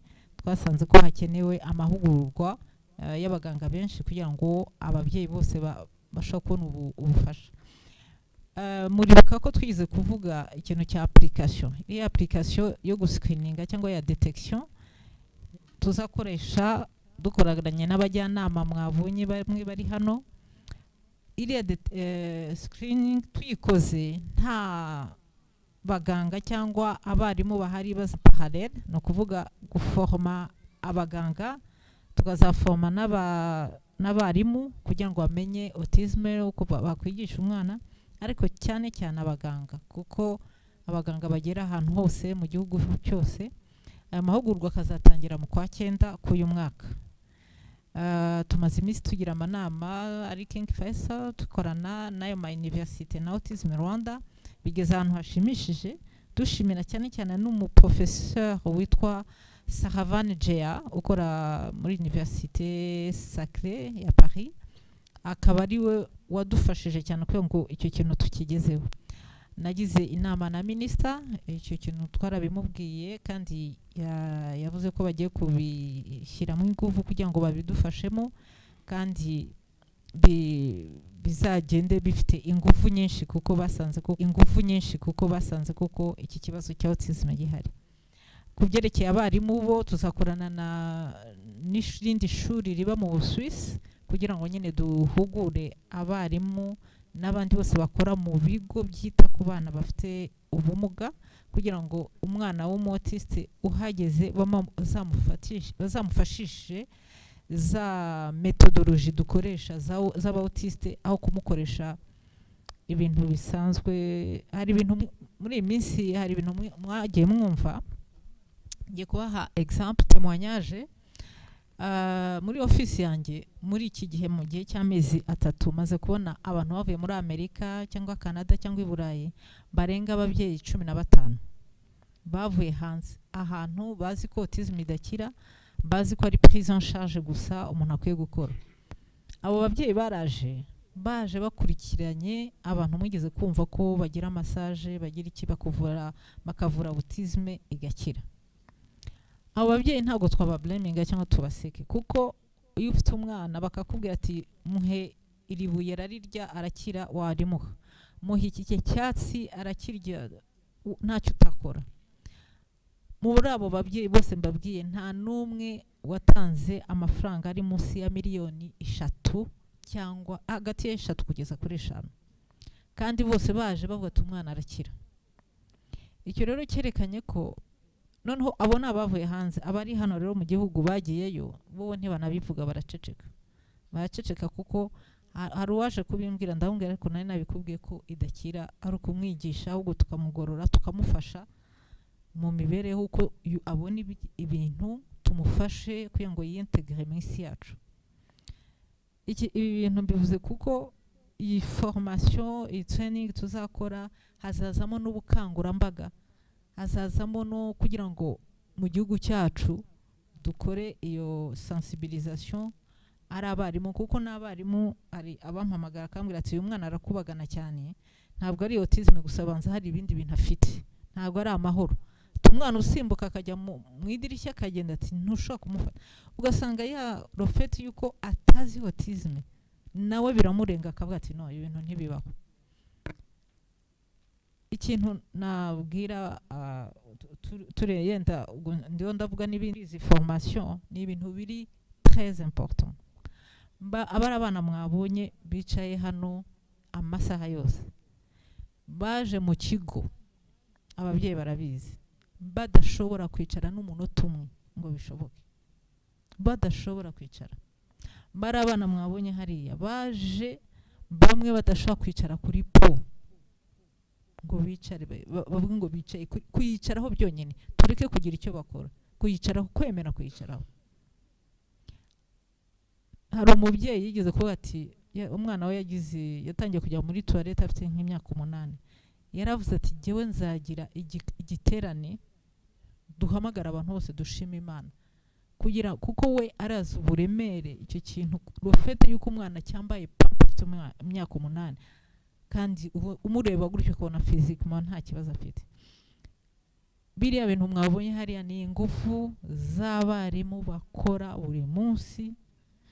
Umwarimu yicara imbere y'umwana ari kuri po akamuririmbira, akamubwira ibiki umwana akazageraho yemera po. Ni ibintu bikomeye. Hari abantu bavuga ati twagiye gusura Autism Rwanda ariko twabonye nta bihambaye, twabonye ari ibintu bisanze bakabica amazi. Kuri Autism Rwanda turi oblige gusiga irangi mu mashuri nibura 2 mu mwaka, kuko umwana aho yicaye afite kuba yicaye hano yahaguruka ugasanga hano yari yicaye rya rangi ryose ryavuyeho, ntumenye ukuntu yabikoze. Intebe ubu twakoresheje intebe z'ibyuma, kuko izimbaho ntitumenye ukuntu zimeneka, kandi n'umwana muto. Ibintu bya autism, ababyeyi bafite abana baba autiste, please bafite akazi, bafite n'umwana. Atiene yabivuze ati yabagize ababyeyi, ariko nakazi gakomeye, n'ababyeyi batasinzira, n'ababyeyi bahora bahangayitse, nkuko mama wa Elize yavuze ati usiga umwana mu rugo ukajya guhaha ukajya ku kazi, ariko ntuzi icyo wa mwana wawe umusigiye amukorera. Hari umwana, ndabibabwira iyo témoignage kugira ngo iyi awareness yumvikana ubukana bwa autism. Hari umwana w'umuhungu yari umwana witonda ugira iki, ariko aza kuzana comportement, yagera mu kigo akatangira kugira ibintu byo gusomana, akagira ibintu, akavuga ya magambo ibyo bita ekorari, akavuga amagambo umukozi amubwira ari mu rugo. Kumva umwana asohoye nk'ikintu nguraho sheri, cyangwa ngo akabizu kandi yaza kugusoma ntagusome hano akagusoma ku munwa. Twabwiye umubyeyi, ubu ngubu umubyeyi ntabwo akiri ino, turamubwira tuti turakwinginze fata insomene yonyine uneke urebe ibintu biriho birabera mu rugo. Bamenyesheje kuri umubyeyi yaragiye asiga imodoka nkaho asiga kuri Sonatube ukaza n'amaguru, abonye ko imodoka igejeje umwana mu rugo, ibyo yasanze umukozi akorera umwana ntabwo nabibabwira. Uwo mukozi na n'ubu aracyari muri prison kuko ibyo yakoze byari bibi. Ibi mbibabwira kugira ngo wa mwana ntiyashoboraga kuvuga ati mama kanaka akora ibi. Ntabwo yashobora kuba ati kanaka arankubita. Ntashobora kuba ati uyu munsi nariye. Umukozi yashobora kumuha ibiryo igihe yashakiye, akamuha icyo ashaka, akamukora icyo ashaka, umwana ntiyashobora kuvuga. Autisme rero igituma turwana kugira ngo habe formation y'abaganga, y'abarimu, abajyanama b'ubuzima bayimenye, abajyanama b'ubuzima giye bankuyeho. Yewe nabanje kubasaba abantu bazabidushoboza. Twagiye Karongi, tujya Nyamata n'abandi ba Kigali. Bafata smartphone, bakajyamo agashyiramo application. Batangira gukorana n'abana bamwe. Nibo baduhaga raporo bakatubwira ati hano muri iwacu je niboneye aba nabo. Kuko ubwa kabiri dusubiye Karongi baratubwira ati jewe rwose n'ubu nakwemera nimusanga atari bo muzampana. Yatubwira sinye tugasanga sinye zose n'umwana wo autiste kandi ibereye mu giturage, ababyeyi ntabyo bazi. Donc igituma mvuze ibi byose no kubabwira ngo uyu munsi wa sensibilisation tuvugira abandi, tuvugira aba babyeyi. Abantu nibyo rwose iki kintu twagitangiye i Burayi mu Bufaransa. Abana bose nakoraga nabo nabafataga amasaha 2 agataha agasubira iwabo, bakongera gafata iyindi saha bakamujyana ku speech therapist, bakamutahana ubwo afite imodoka ya leta imujyana, yavayo aho hose umunsi wose. Umubyeyi yabaga afite amafaranga bamuha kugira ngo ashobore kurera umwana, kuko naho ubundi umuntu yasarira mu nzu. Hano mu Rwanda kuko dufite ya societe yacu tubana, ufite n'umukozi, ufite na grand-mère, ufite n'iki, ubukana ntiburakomera cyane. Ariko jewe ndavugira ababyeyi kuko ndabazi, ndabakira, ndazi ibyo babayemo. Banyakubahwa mwese muri aha muri banyakubahwa, muri abantu bakomeye, muvugire aba babyeyi, mubabere aho batari, kuko ibyo babamo kubivuga ntago umuntu yabivuga ngo abirangize. Murakoze cyane.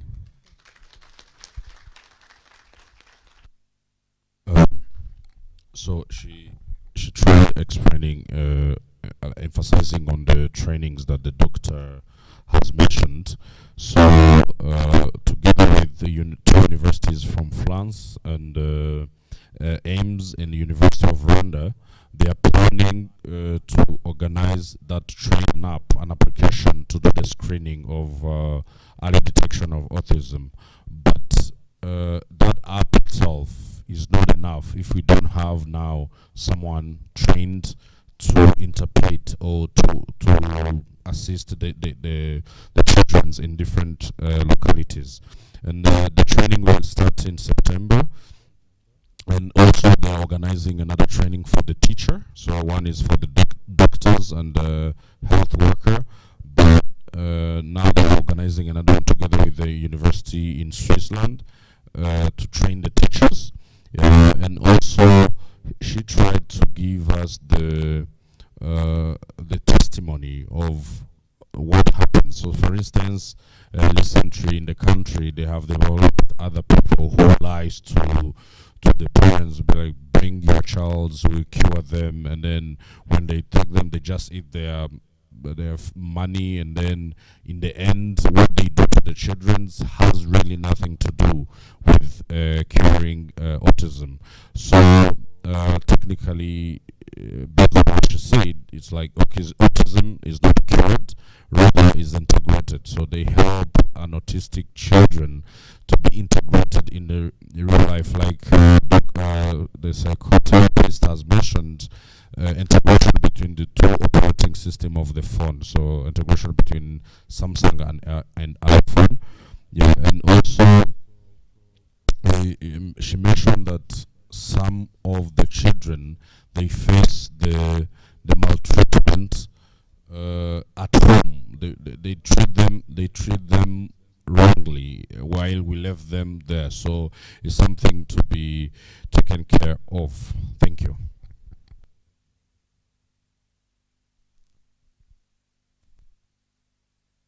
hari akantu nshaka kongeraho gatoya ku byerekeranye n'ibihugu avuze biba hanze bigerageza gufasha ababyeyi bafite abana bavukanye ubushobozi bwabo bwite gushobora ukundi aribyo bita les différents, kuko kugira ngo umuntu amwite wa mugani wa uriya mugabo, kugira ngo umuntu amwite ikimuga cyangwa amazina yandi yose acisha bugufi umuntu, ntabwo nabyo biba ari byo. Noneho icyo ngiye nshaka kuvuga, abo bantu babagenera ibintu bishoboka. Jewe ndagira ngo bwa mbere mwumvise ko nashimiye guverinoma y'u Rwanda, kuko muri ibyo bihugu ibintu byose, hariho ibihugu bimwe na bimwe nabonye bitaragera ku rwego nk'urwo tugezeho muri sante, muri biriya bihugu bimwe na bimwe biba hirya ya Union Européenne, ndetse n'ibindi bimwe na bimwe bikinjira muri Union Européenne cyangwa se muri Occident. Ikintu ndimo kubivugira so kugira ngo ndate ibyo bihugu, ahubwo no kugira ngo ndate leta yacu, kugira ngo iki kintu ikora cyo gutanga umwanya nk'uyu nguyu, igafasha ishuri nka Autism, igafasha nka Green Hills, kugira ngo education spécialisée, ko tubyita education spécialisée kuko ihuza ubushobozi bw'imikurire n'umutwe w'umuntu mu mubiri bwa physique, ndetse n'ibyerekeranye na icyo bita psychopathologie du développement na psychologie du développement y'umwana, ndetse no kugira ngo babashe guhuza buri muntu wese, baramukoresha kugira ngo babashe kubaho bitewe n'ubushobozi bw'ubwonko bwaho bugeze. N'uwo mwana rero icyo tisi mikora nuko kubera ko igerageza guhuza wa mwana imyaka agezeho n'ibindi bintu atarabasha kubona, kubera ko iwabo byahise bibatesha umutwe, bakabimenya batinze, aricyo barimo gukora muri cyo bita detection précoce. Leta y'u Rwanda rero yarabyumvise, niyo mpamvu mubona hano kino cyapa cya Repubulika y'u Rwanda ndetse na RBC, mwese mwari musanzwe mubizi, ariko kariya kantu ko gufasha aba babyeyi, kuko murumva mwabonye umwana umwe cyangwa babiri cyangwa batatu, rimwe nabisabye nyakubahwa Perezida Parental Rosine na administration na vice president ngo bakora uko bashoboye, bazana abana muri enseignement, nako bazana ababyeyi barebe abana muri enseignement, ce qui se passe dans le processus yo kwigisha wa muntu. Ni bangahe babi ruhande rw'umwana wawe kugira ngo bamuteremo icyo bita undi muco unyuranye n'uwo muco yakoreshaga kubera ko twumvaga. Umwana wagerageje kukubwira ko arimo gukorerwa ibyamfurambi, ntubyumve ukajya wigendera. Umwana wakubwiye ko hari umuntu wamumokeye hirya hariya, umwana wasanze ko hari umuntu wamututse, wamwanze, kuko bafite defakirite twe tutagira benshi. Noneho uwo muntu akagera muri rya shuri bakamukorera icyo bita integration, ko integra undi muntu gahoro gahoro, bagenda bangana na mwarimu. Bagira mwarimu nashaka kubabwira aza afite diplome ya licence muri education, ariko ntahitamo mwarimu direct, abanza kwiga kiriya kintu cyitwa education spécialisée. Murumva rero ni ibintu bisaba igihe kirekire cyane. Ni ukuvuga ngo miryango yose ishoboka mufashe aba babyeyi, mufashe Autism Rwanda, ahandi na za kiliziya zirabafasha, amadini akabafasha, ndetse ku buryo buri muntu ajya muri iriya essence, kuko umwana utashoboye kwiyadabuta muri no societe n'umuntu, nawe n'umuntu mubimenye, namwe mushobora kumugira. Kandi si nawe gusa, nageze kubabwira abagira TDAH, hari n'abagira n'izindi probleme, mu bitekereza muri iyo centre muri zoologique. Hano twagize n'amahirwe tuagirira icyubahiro, tuagira n'umuryango Front Patriotique dukesha byinshi, tuna by'umwihariko dukunda birengeje bihagije, kandi murakoze cyane.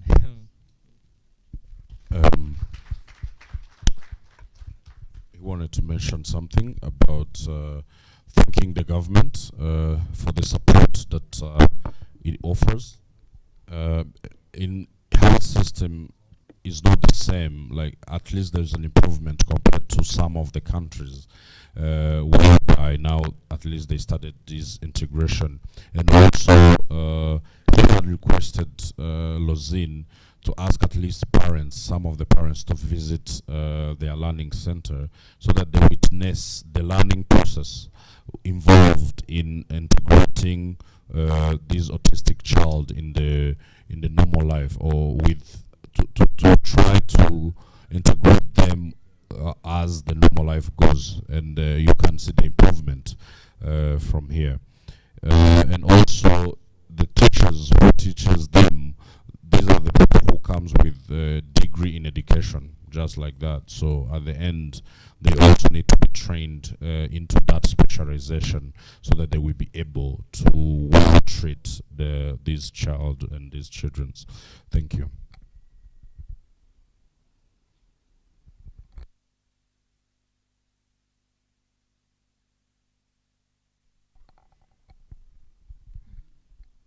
mumbabarire si kwizimba mu magambo, hari igitekerezo nagize nguma numva za contribution z'abantu bose za remarque, nagira ngo nshingire kuri uyu papa mu pharmacist wo muri pharmacie cyangwa mu pharmacist watanze ubuhamya. Iyo hano tuvuga ababyeyi, nizere ko ari ababyeyi bombi, ko burden once again itagwa ku mugore gusa. Aha nagira ngo tubyumvikaneho rwose ko ni ikibazo gikomeye kigomba imbaraga z'umuryango, umugabo n'umugore. Rero nagira ngo ndabona uhagararira ababyeyi aseka, ni ukuri ni nk'ibibazo bindi byose dusanganywe mu buzima, kiba ikibazo cy'umuryango. Niba atari cyo, turebe gender machinery iri mu gihugu cyacu, kandi ni vision, ni politique mwahoze muvuga ya RPF. Umuryango utekanye ni ihame, kugira ngo rero iki kibazo cya dressing mu muryango bigombera members bose mu muryango, umugabo mainly, umugabo n'umugore, ababyeyi b'umwana. Icyo kintu muzakiganire na mije prof, ni ifite policy y'igihugu y'umuryango, mu kiganire n'izindi nzego zitandukanye. Hari intama z'abagore, hari za senefu, hari inzego nyinshi muri gender machinery zo kugira ngo rwose hazabe programme zihariye zifasha iyi miryango. Ntibizabe once again burden igwa ku mugore ngo areka akazi, ubukene bwinjire, za emotion zose za mwavuze, uburemere bw'ikibazo bigwe ku mumama gusa. Murumva icyo nshaka kuvuga muri make. Niyo recommendation nashaka gutanga, mumbabarire si kwizimba mu magambo. She wanted to give an idea. She wanted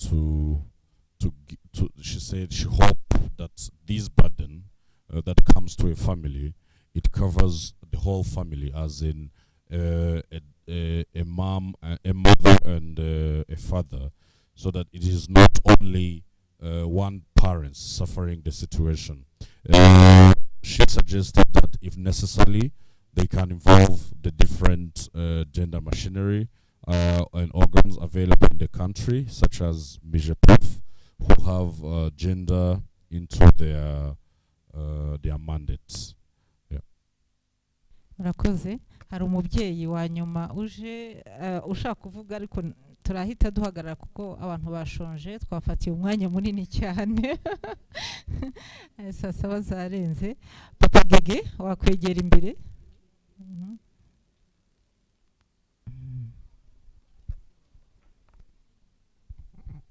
Murakoze cyane.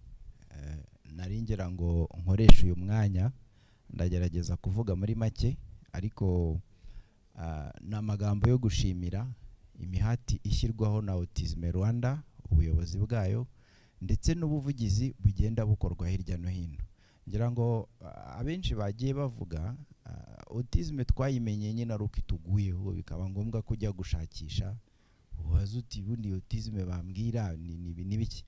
Ariko ubuvugizi murimo gukora ni ikintu cyo gushimira, kuko ntibiri kuguma ku rwego rw'ishuri cyangwa nk'ikigo nka Autism Rwanda bye binkora ku mutima iyo ndimo kubona mutumira abantu bo mu nzego zitandukanye, abantu bo mu burezi.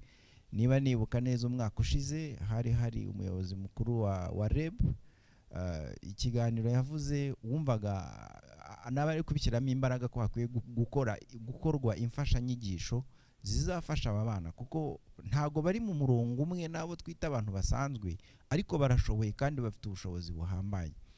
Ikintu rero cy'ubuvugizi nicyo nagira ngo ngarukeho, ntibashimire cyane kuko imihati mukora, itsinda ryanyu ry'abarimu, nkunda kubivuga ko ntabwo ari abantu barimo gukora umwuga nk'uko tubyuka tujya gushaka amafaranga. Hazamo ikindi kintu cy'umuhamagaro. Iyo urebye ukuntu umuntu amara icyumweru asubiriramo umwana ijambo, nyuma y'icyumweru cyangwa bibiri nawe yarimusubiza, ukabona bakoze umunsi mukuru. Murakora, turabashimira kandi mukomereza.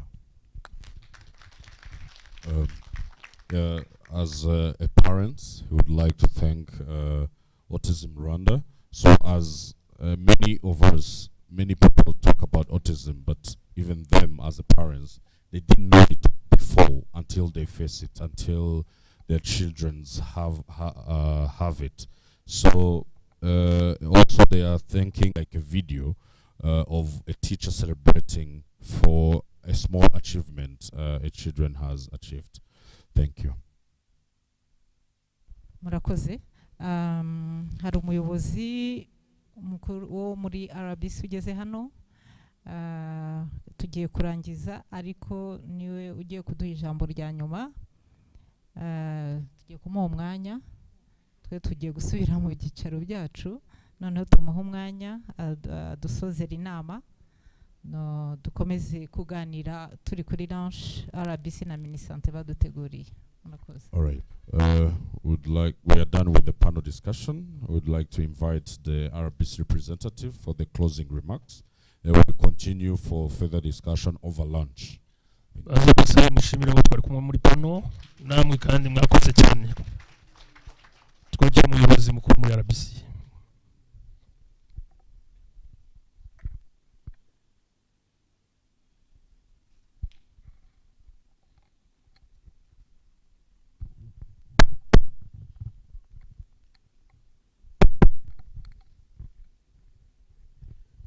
Ngiriwe neza.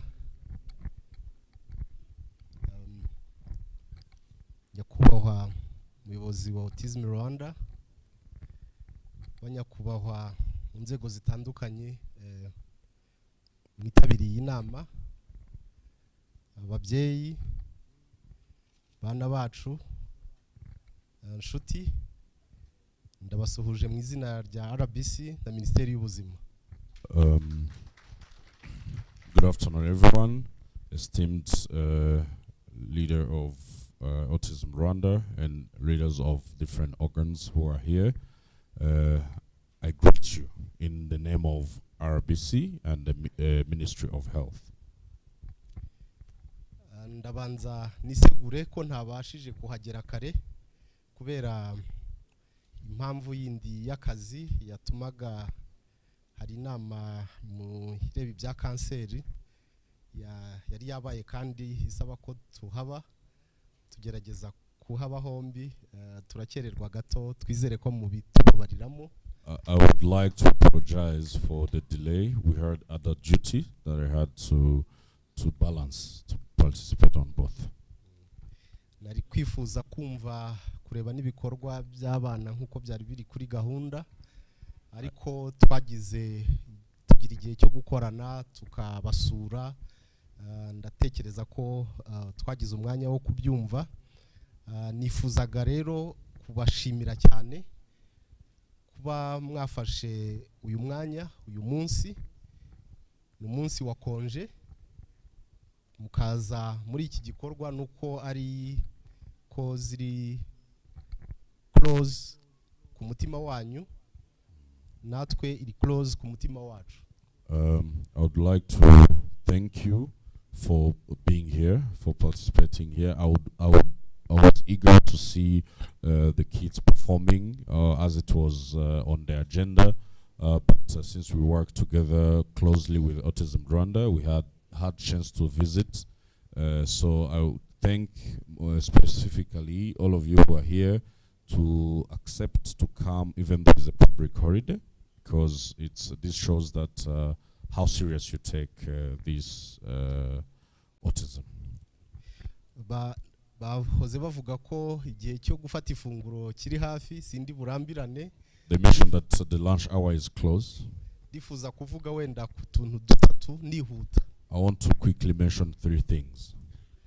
Cyambere nugushima akazi gakorwa na Autism Rwanda nabandi bafatanya bikorwa muri iyi domaine n'ababyeyi n'abarimu nkuko wambanjirije yabivugaga bisaba umwanya bisaba ubushake. Nabonye no kuri gahunda imyaka 10 byo mwerekanye iyo consistency ni ikintu cyo gushima ku babyeyi Autism Rwanda ba partenaire bandi. Niyo message yanjye ya mbere no gushima ibyo mukora kugira ngo ubuzima bw'abanyarwanda cyane cyane abana bumererwe neza n'imiryango yabo. The first message is to thank Autism Rwanda, teacher, parents and children for the great job that they are doing. As we are here, they have been in action for the past 10 years. So as the parents has mentioned, it's not an easy thing. It needs time, it needs effort. Yeah, and thank you for all those.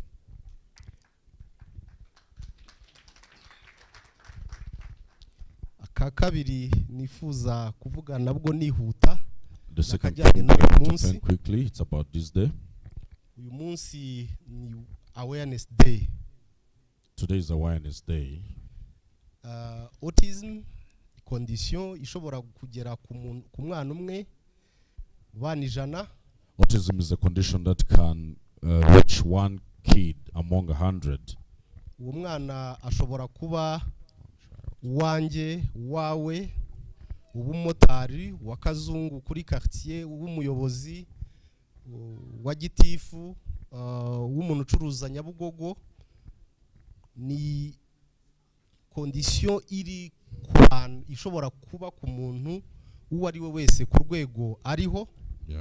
Akaba ari ngombwa ko umunsi nk'uyu iyo awareness ikorwa. Autism is a condition that can come to any child, regardless of who the parent is. So this is why on a day like this we should have an awareness. Yo awareness ikorwa ntabwo ikorwa wenda ngo tuyikore kumwe tujya muri village mu giturage. Ni awareness ikorwa mu giturage gakorwa ku nzego zose, ku mashuri, ku bashinzwe umurimo, ku bashinzwe uburezi, ku bashinzwe ubuzima kugira ngo icyo tutarageraho tubashe kukigeraho. It is an awareness which is different with the other campaigns that are done in across the different places. So this is an awareness which has to be done on all levels, and then to make sure that we achieve those we haven't achieved yet.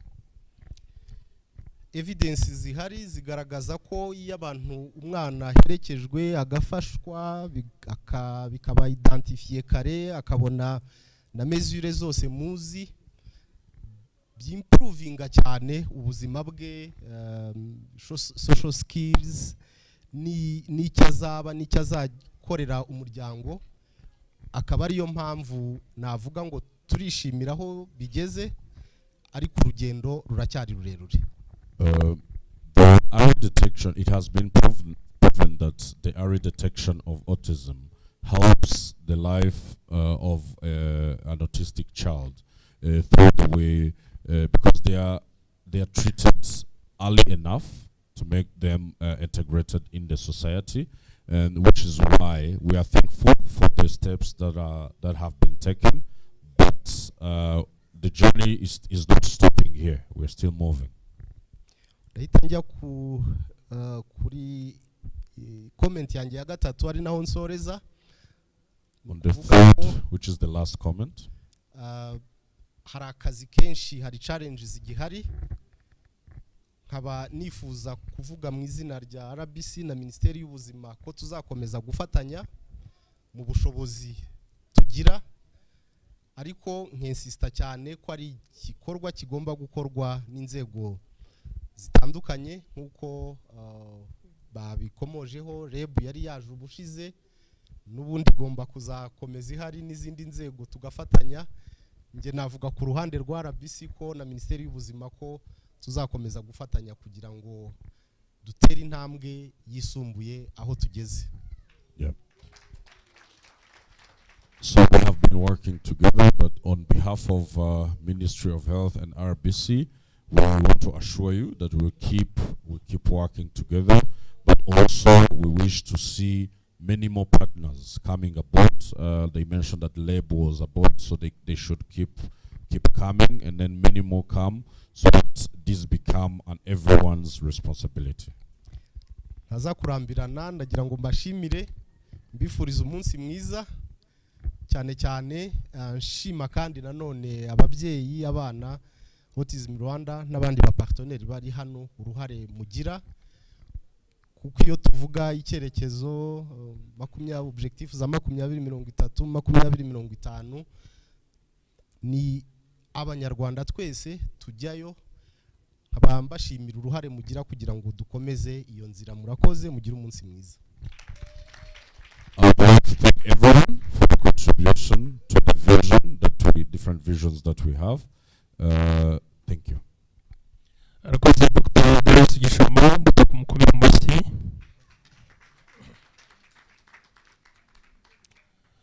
Mbere yo kujya gufata amafunguro uko dusanzwe tubigenza, tugiye gufata amafoto nk'urwibutso. Protocol idufasha kugira ngo dufate amafoto, reka batubwire uko tubigenza. Would like to take a group picture before we go to it. Arakoze. Tugiye gufata amafoto mu byiciro. Tugiye kubanza dufate ifoto twese rusange, nubwo turi benshi ariko turaza kugerageza. Harimo n'abana, hanyuma araza gukurikiraho ifoto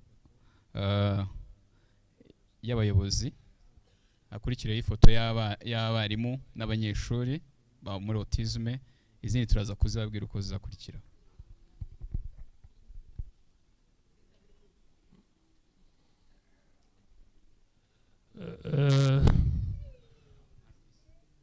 Ndatekereza ko kugira ngo dufate amafoto twese turi kumwe byagorana, reka banza abayobozi izi ameza tuyegeze inyuma, protocol bari budufashe, hama noneho haze gukurikira andi mafoto.